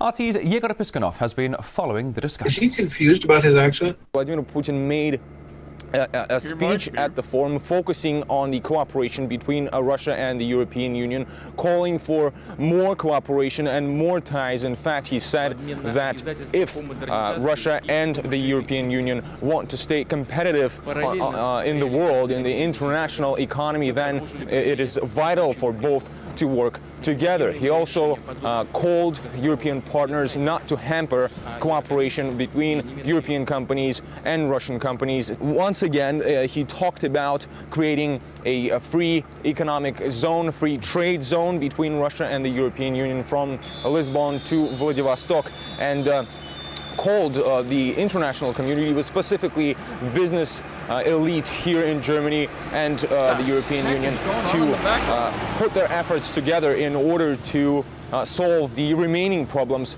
many of which are still quite visible here in Europe and in Russia as well. Let's listen to what Vladimir Putin had to say. The euro is slightly fluctuating, but as a whole, it's a good, stable world currency that should take its rightful position as the world reserve currency. I think over the last 10 years, there has been one wrong aspect that we should definitely eliminate. It's the excessive monopoly of the dollar as the sole world reserve currency. This is certainly something negative. Do you think this is Russia making... The Russian Prime Minister was also asked the question... Europe? Russia doing what? Making advances diplomatically towards Europe, just trying to be presentable and saying, hey, I'm a better partner than the U.S. is. I will be more fair to you than the U.S. will be. That's what it kind of sounds like to me.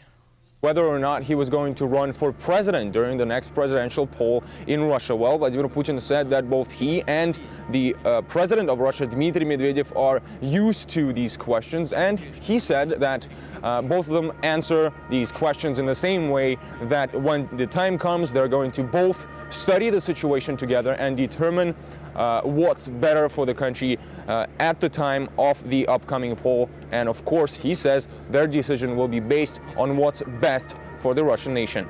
Well, currently the skies over the European economy in general are continuing to darken. There are serious problems in Greece, Portugal, Ireland. We're getting reports that Spain and Belgium may be next. And in this scenario, in this context, Germany is actually currently a great example of how to overcome financial difficulties. It's showing some really impressive economic growth. Just previously, the German government announced that the number of unemployed people in the country has reduced from 5 to 3 million people. They're actually saying that this number can drop altogether in the nearest future, and that this is already the situation in some southern parts of the country. This is a huge forum taking place, since some of the most influential and successful companies are taking part, their leaders are taking part. RT's Yegor Piskunov there, reporting from Berlin. Meantime, Max Kaiser, economist and host of RT's Kaiser Report, believes... Yeah, you're kind of right about that guy's accent. He doesn't know which one to choose.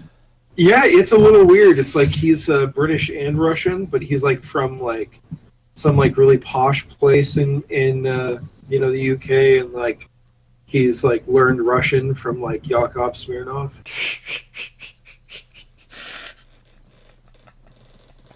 Man, I once knew an Australian that was a Korean immigrant who got taught English by a New Yorker. And I mean a New Yorker with a thick accent. Like a thick New York accent. It was a very strange accent he had. It was like a weird Asian mad scientist accent. I don't think I've ever heard an accent described like that. Yeah, what the fuck? Sometimes people's accents get really screwed up, man. That's what you say. Oh shit, bro! It's very interesting. I mean, some people think that Americans have a screwed up accent. I mean, think about it. I mean, hey, if it's funny, it's funny, right? It's funny. Oh, yeah. If it's not funny, why are you laughing?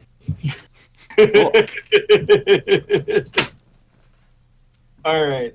So Trump signed an executive order this week. That's pretty big news. I figured we'd save it for our politics segment. And it's a religious liberty executive order, in case those of you that missed it. I know I missed it. I missed it. And here it is. President Trump established a new office in the White House to create showing off that cross between the government and faith-based groups. It's part of an executive order called the White House Faith and Opportunity Initiative that Trump signed today during a National Day of Prayer ceremony. We are proud of our religious heritage, and as president, I will always protect religious liberty. The Faith Initiative will help design new policies that recognize the vital role of faith in our families, our communities, and our great country. We take this step because we know that in solving the many, many problems and our great challenges, faith is more powerful than government, and nothing is more powerful than God. Oh, I love that moment. Trump may often sound like the most pro-faith president in modern times, but oh gosh, there's still much to do. Here's to discuss Reverend Johnny Moore, spokesperson for the president's informal evangelical advisory group. Well, it was a hot day outside at the White House there. A lot of evangelical Christians, people were stunned, like, how do you guys support Donald Trump? I mean, look, married 3 times, all the deals. Now it's Stormy Daniels. Why does this president speak to the evangelical base today, given what's happened? Well, to the religious liberty community, I mean, he's a total hero. That's what he's done. I mean, this executive order this year was part 2. Last year, at this very National Day of Prayer, he ordered basically an audit of the entire federal government to determine every single example where religious liberty was being violated, with the whole cabinet sitting there. And this year he's saying, we've cleaned all that up. And there's a whistleblower element of this executive order. He's saying to the public, you see a problem, tell us about it. He's saying, oh, now we got all that settled, so how can we partner together as a faith community? And doing it in the Rose Garden, steps out of the Oval Office, was a powerful symbolic image. Yeah, symbolically, I mean, just... This is a very strong move from the Trump side, I think. Everything that's going on and swirling around him. Did any of you get together? Because he was going to do it anyway. With him, but he did it at a time where, he solidified his base after they hit him with the Stormy Daniels. All the time we pray with him, we pray with others. I mean, the other day a reporter asked me, is it true that there's an evangelical in the White House every day? And I said, it's probably 25 every day, at least 10 or 12 of them in the West Wing, and a bunch of them on the cabinet as well. I mean, this is a faith-friendly administration. But although he has policy where their words are. Although he said he was going to help the Little Sisters of the Poor, contraception mandate, going to get rid of that, but it's not. They're still litigating that. So he hasn't given the release. I mean, look, Congress has to do some of this stuff. But couldn't he, with an executive order, address that issue and then probably head to the courts? Well, the fact is that the Obama administration had so obsessively deconstructed religious liberty across the federal government. I mean, it took them a whole year to sort of untie all of this. And I think the Little Sisters of the Poor are just, they're going to fight this to the very end, because they were taken advantage of by. But they want President Trump to. We mentioned it last time. 300 judges obstructed. That just doesn't happen. That they're mandating contraception coverage to these nuns. 100% of the time, President Trump has demonstrated that he is entirely supportive of religious liberty. He's the most pro-religious liberty president that we've had. And, I think when it's all said and done, as we've seen again and again and again, the proof will be in the policy. That's what it'll be. It is the National Day of Prayer, too. I mean, this is amazing. For 8 years, President Obama had a private celebration. He issued proclamations. This was a powerful ceremony. It's great to see you, and we're praying right along with you. Well, speaking of executive orders, this actually kind of just dropped today. Trump took aim at federal bureaucracy with new executive orders rolling back civil service protections. So I guess we'll have more on that next week. Wow. So what I meant there, so I can clarify why Trump made a good choice, was that you remember we mentioned earlier in the show, we didn't show a clip for it, but we mentioned that Stormy Daniels got the key to the city in Hollywood. Well, they gave her the key to the city because they were like, oh, she's so moral and great that she's resisting Trump, and so we need to raise her up as an icon of someone to be like. In front of a sex shop. Exactly. And so, like, Trump is just like, you're wrong. And then solidifies his base. Oh, goodness. He said we weren't going to get tired of winning. Yeah. Should be an interesting, couple of years. Okay, so we got 2 more clips to go. Looks like, some Dodd-Frank changes are coming down. Since its passage in 2010, Dodd-Frank has dealt a huge blow to community banking. As a candidate, I pledged that we would rescue these community banks from Dodd-Frank, the disaster of Dodd-Frank. And now we are keeping that commitment, and all of the people with me are keeping that commitment. Incredible group of people. Dodd-Frank's complex and costly regulations gave large banks an unfair competitive advantage at the expense of neighborhood banks all over the country. Since Dodd-Frank's passage just 8 years ago, 20% of small banks have been put out of business. They've disappeared. While banks that were considered too big to fail, we've heard that many times, too big to fail, had the resources to comply with Dodd-Frank's brutal maze of costly regulations. And maybe we're going to have to start looking at that also for the larger institutions, because they also are put at a disadvantage in terms of loaning money to people wanting to open up businesses. So perhaps we'll be taking a look at that. Many small banks were forced to shut down. Regulations also made it nearly impossible for new banks to replace the ones that went out of business, made it totally impossible to open up new. Almost nobody opened up new. In the past, scores of new banks formed every single year. In recent years, that number has plummeted again to almost zero. These community banks are vital for local lending and have a direct stake in the success of their neighborhoods and their states. Local businesses have few other resources and few other ways of getting credit. And for many Americans, these small banks are the only financial institutions in their entire community. They made their communities work, and they've been essentially shut down. When these community banks close their doors, it denies small businesses and everyday Americans access to capital that they desperately need.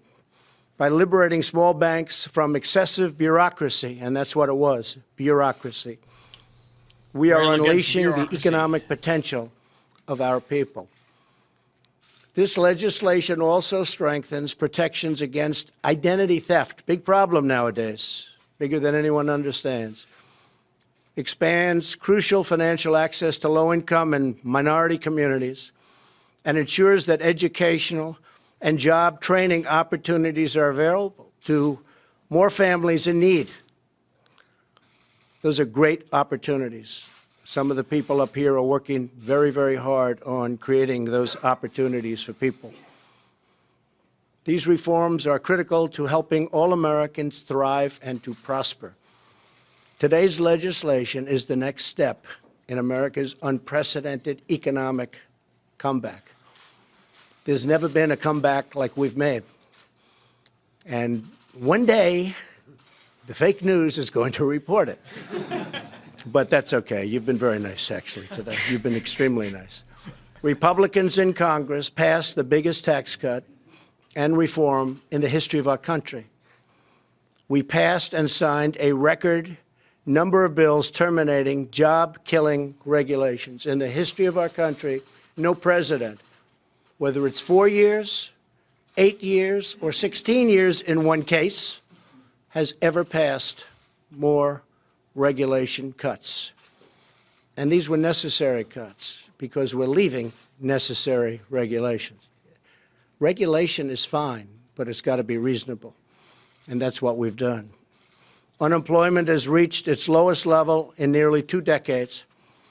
African American unemployment has reached its lowest level in history. And the same thing for Hispanic unemployment. lowest level in history. Women, lowest level of unemployment in 19 years. Small business optimism has never, ever been higher, according to polls and charts. And we're restoring our forgotten communities by fighting to reclaim the stolen manufacturing jobs. You see that happening right now. You see what's going on with cars, where Secretary Ross and I, and as you know, Secretary Mnuchin and Lighthizer and the whole group, we're all working together. Peter, we have a big group working together. But you see, there was an article today, but it's going to be more than an article. Cars pouring into our country and hurting our jobs, and they're closing. But they're moving back. As you know, Chrysler's moving back to Michigan, big plant. Many car companies are coming into our China's country slashing now. their car tariffs. Big difference. Oh, yeah.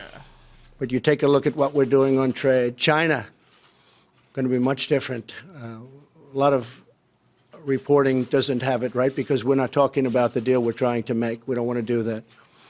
But we're working very well and very hard with China, as you know, and I don't blame China for this. China has been taking advantage of the United States economically and in other ways for many, many decades, And it was like missing in action, our representatives. They were missing in action. They wouldn't do anything. Wow.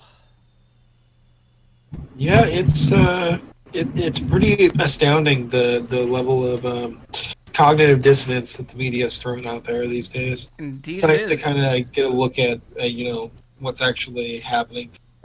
And what's actually being said. I mean, here, to me, he's coming off as a realist. I mean, he's not being like a freaking libertarian anarchist saying, oh, no regulations, no any of that. No, he's saying that regulation is fine, but that it has to be reasonable. I mean, What's wrong with that? That's a freaking good point. That's a compromise. Honestly, this is he seems to be wanting to go for more compromises on a lot of issues than just straightforward along partisan party lines. Oh yeah. All right, so we've got one more cover, and this is our final clip of the evening, and it's mostly for the moms out there in the audience. I came across this when I was looking for some videos online, and I thought it was kind of interesting and that we should include it. Apparently, FDA has an announcement about teething medicines. So if you have a child, you should pay attention. He was grouchy, wasn't sleeping much, putting a lot of stuff in his mouth. You could tell that he was uncomfortable and there was something different with him. Sarah Jack's son, Evan, had 6 teeth come in about a month ago. Sarah was very tempted to turn to over-the-counter pain remedies like Oragel, but she didn't. And I actually remember looking at the shelves of the product, but I'm really glad I didn't move forward with something like that. Glad because the Food and Drug Administration has asked the makers of Baby Oragel and similar products to stop selling them and is warning parents to stop using them. The active ingredient, benzocaine, has been linked to a rare blood disease that can be fatal. And the FDA says those products really aren't all that effective with babies. The FDA was the last one to find out, I guess. Joe Ryan gave Oragel to his son Sean when he was teething and has already decided not to use it on his youngest son Kian when that time comes. We weren't really sure if it was working, and we had heard some sort of questionable things about it. So we stopped using it, and we haven't used it with our second one. It's best to consult your pediatrician about other remedies. Teething rings are one of the options, including those that can be frozen. Sarah Jack says they worked with both of her children. So teething rings are something that can actually serve kind of like a toy and keep them busy, but you can also just let them put in their mouth to chew on something to apply a little direct pressure to help with the pain. So hopefully the FDA doesn't, recall those anytime soon, because that would be scary. In the meantime, Church & Dwight, the maker of Baby Oragel, has announced it will pull that product off the market. John Croman, KARE 11 News. Just because we care about our audience. That was good. I didn't even know about that. Yeah, I saw that and I thought, it might be something worth mentioning. That's pretty much it for the show. If you guys are in the chats, we could really use a bread-related title for the week. Go ahead and submit whatever titles you got now, and I'll go ahead and start a poll I just figured out how to make that happen. For the rest of you, this is pretty much it. Sorry that the drop is pretty light this week, but the main show is super chunky. So we'll be back to our regular format next week, and then I'm taking a week off after that. We'll see what happens with Boss and the rest of them. See if maybe we take a week off or not. Either way, we hold it together. We'll find out. Hey, at least we'll be coming back. But we're gonna here pretty soon. We're gonna launch a section on our website that has the actual calendar, and it'll have a schedule for us. So we'll be able to link to that so that people can just follow us and figure out what we're. So, any other mentions this week before we sign out? Well, before we sign out, what do you got, political? So Shoot, quiet. I don't know, bro. It's been good. It's been a good show. A lot of good sauce, man. Did you learn a lot? Yeah, I learned some stuff. I think it's going to be interesting to watch a lot of these things. Then I think our mission here was accomplished. Alrighty then, ladies and gentlemen. Once again, I want to thank you all for joining us for the Need to Know podcast on this lovely Friday, May the 25th, episode 3. Once again, I'm General Tweed. Got Brickbox here with us. We got Political with us. I want to shout out to Davy Jones for all of his awesome graphics that he makes for us. Artwork, thank you. Special thanks to Enoch, of course, for helping us out with gathering all this news and everything. And a special shout out to everybody in all the different chats out there who's putting up with us and listening to this. Y'all have a good one. Be safe this week. Buy water.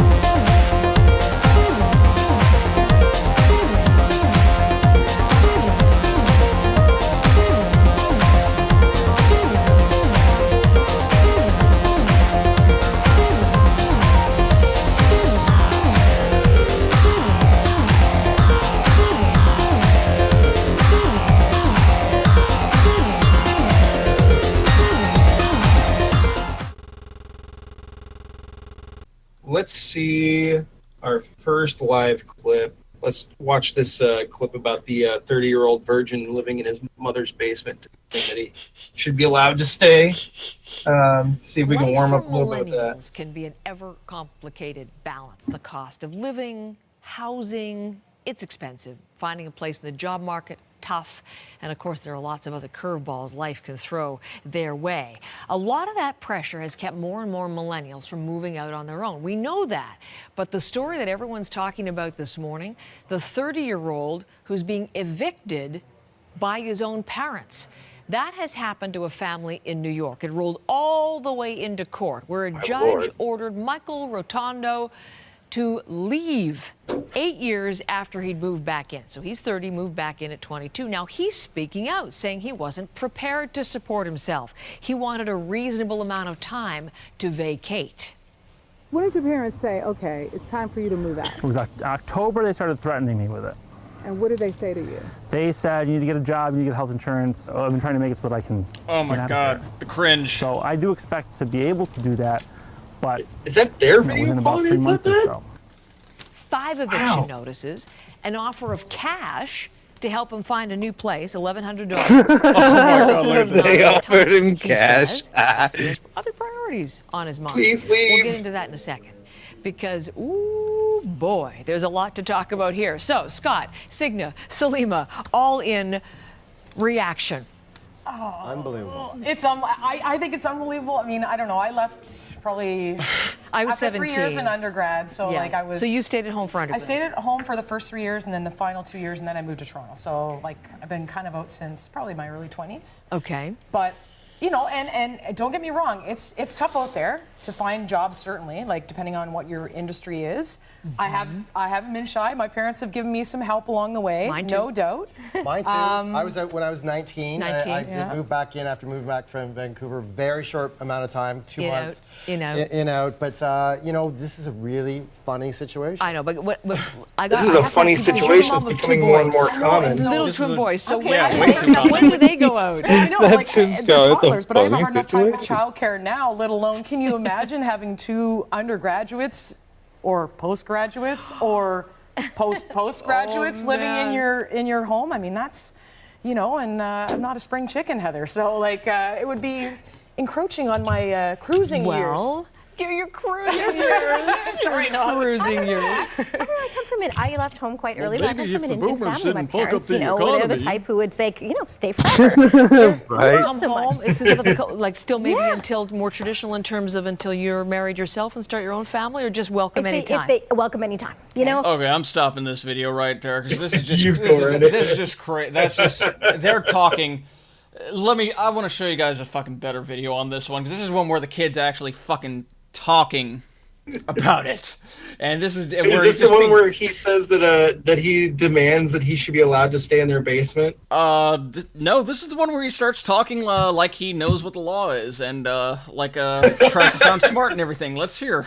So you may have Drop seen this it. story. An upstate New York couple has been trying to kick their son out of their house after he's been living there rent-free for 8 years. He's 30 years old. They've asked him to leave 5 different times. They offered him $1,100 to help him get started in his new life, in his own place, but he is refusing. And then they took him to court, and the judge evicted this man, Michael Rotundo. And here exclusively is the man at the center of that legal fight, Michael Rotundo. Look at him. Thank you for speaking with us tonight. Where are you speaking to us from this evening? I'm at a restaurant. He is not at a fucking restaurant. That sign right there in the back, that's a state of New York seal. He's in the fucking courthouse or some shit right there. God damn. Okay, so you've left the house. Well, I'm not there right now. Oh, but what about what's your plan in terms of moving out after the judge's decision? Well, there's a time period where the attorney of my parents is going to send a proposed order, and then I can appeal. I can also appeal the decision. But there's a lot of different things that there's a lot of possibilities. But what it boils down to is that I don't want to be there. I've been trying to get out for years, and it's not for this particular circumstance with the court case regarding it. It's not so much that not that I won't leave. It's not that I don't want to leave. It's that I just need enough time. I don't need very much. I know you keep saying that, but you've had 8 years, and they've asked you 5 different times. You recognize, right, that this isn't your house? That right there. That right It's a there. good- She is his mother.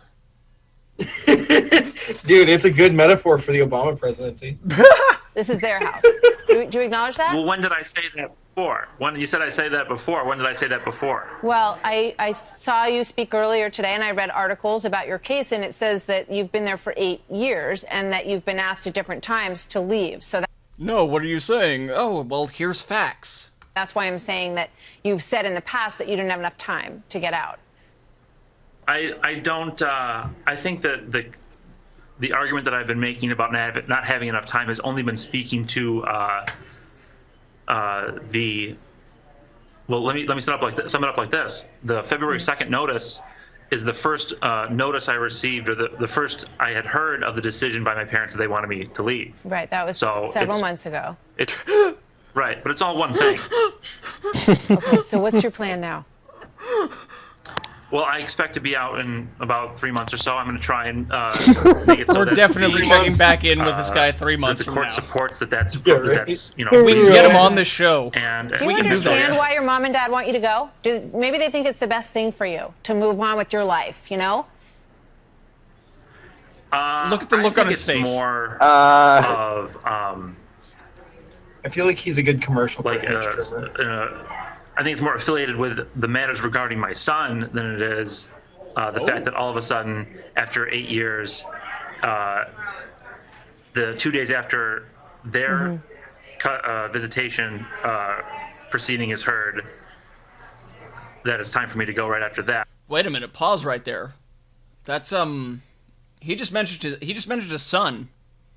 Yeah, he has a kid. So part of the story is that his parents have been letting him stay there because they're trying to get custody of his kid.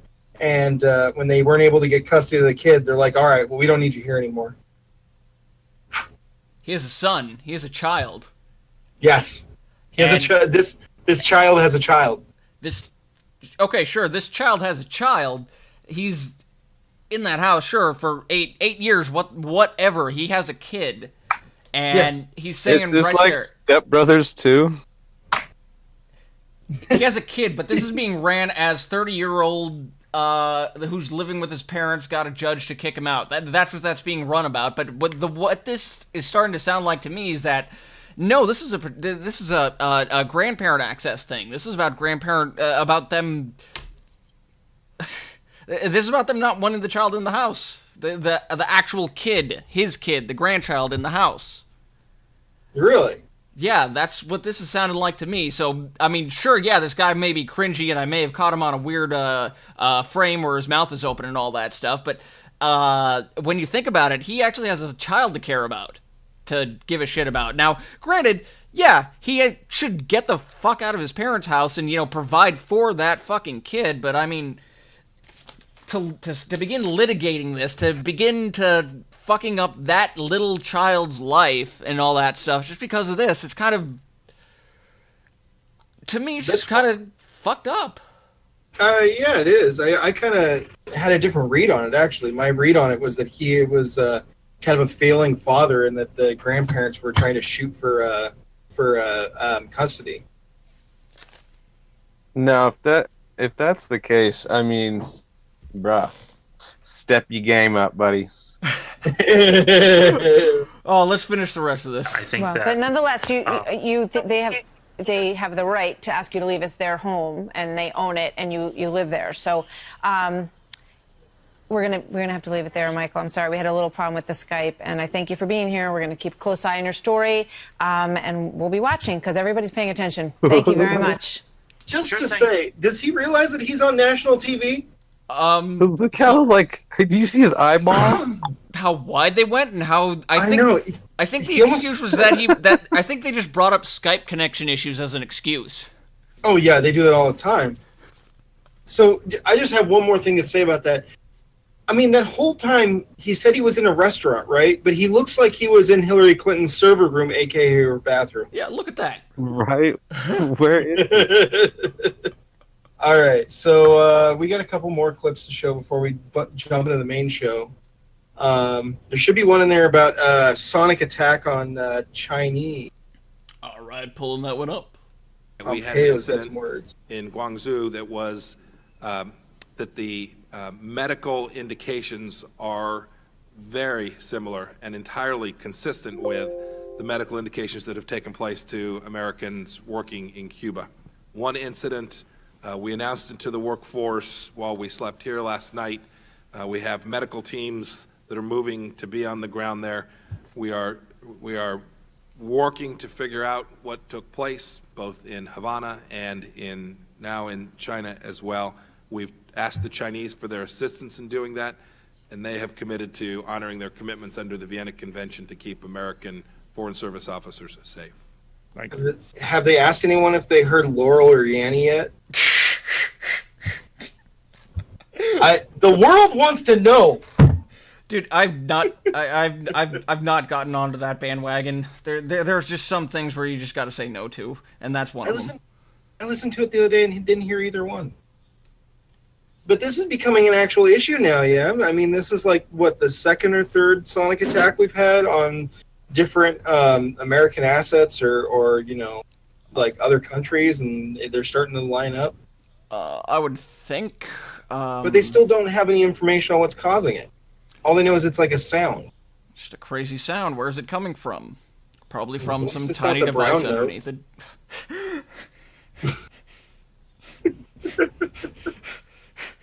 Yeah, I brought that up. Oh, God. So you remember we were talking about Zuckerberg a few weeks ago, talking to Congress? Yeah. So apparently he had to go talk to the EU, and there's a pretty good clip in there of Farage, starting Deep Fist Hour on Mark Zuckerberg. Oh, okay. So we're about to see Zuck get cucked? Again. Here we go. Mr. Zuckerberg, I'm the largest user of Facebook in all the EU institutions in terms of followers, in terms of engagement, so I'm your best client here in the room. I've no idea of the value of that, but I'm pleased to see you, as I hope you are me. The one slight problem I have, and I'm watching very carefully the testimony that you gave on Capitol Hill. Time and again, people asked you, is this genuinely a neutral political platform? And you come up with the same line again and again. It's well crafted. You say that Facebook is a platform for all ideas. Now, historically, of course, it's true that through Facebook and other forms of social media, there is no way that Brexit or Trump or the Italian elections could ever possibly have happened. It was social media that allowed people to get round the back of mainstream media. Now, perhaps you're horrified by this creation of yours and what it's led to. I don't know. But what is absolutely true is that since January of this year, you've changed your modus operandi, you've changed your algorithms, and it has led directly to a very substantial drop in views and engagements for those that have got right of centre political opinions. The facts are very clear. Just look at President Trump's numbers on a much smaller scale. Look at mine. Look at thousands of other conservative commentators. And on average, we're down about 25% over the course of this year. And, that's happening on a platform for all ideas. I'm not talking here, Mr. Zuckerberg, about extremism. I'm not talking about encouraging violence. I'm not talking about hatred of anybody. I'm talking about people who have majority mainstream opinions, and frankly, I feel they are being willfully discriminated against. What interests me is who decides what is acceptable? Who are these people you referred to earlier, these third-party fact-checkers? Who are these people? I mean, why is there no transparency in this process at all? As a couple of you mentioned, we are committed to being a platform for all ideas.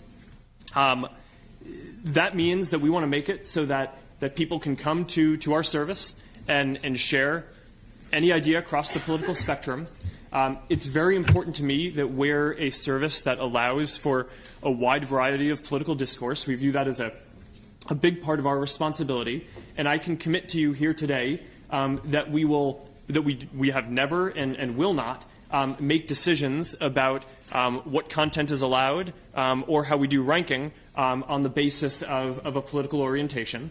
So that's an important philosophical point for me that I'm proud to be able to commit to. That's fucking bullshit! Right here in front of me, I'm looking at an article that says Facebook has a very specific Pepe the Frog policy, report says. But you didn't notice the does not compute stutter? Yeah, I did, actually. I was kind of wondering when the tinfoil hats were going to come on and we were going to start talking about Zuckerberg being a lizard man. Oh, come on. We've all seen the videos of the technicians having to work on him during the congressional hearing, okay? But he's a robot. We all know. Bro, you can see his face skin peeling off at his forehead between his hairline. It's silicone, and that's because they didn't apply the oil that they have to apply once a week to keep it firm and supple. It rubs the lotion on its skin. Or it gets the hose again.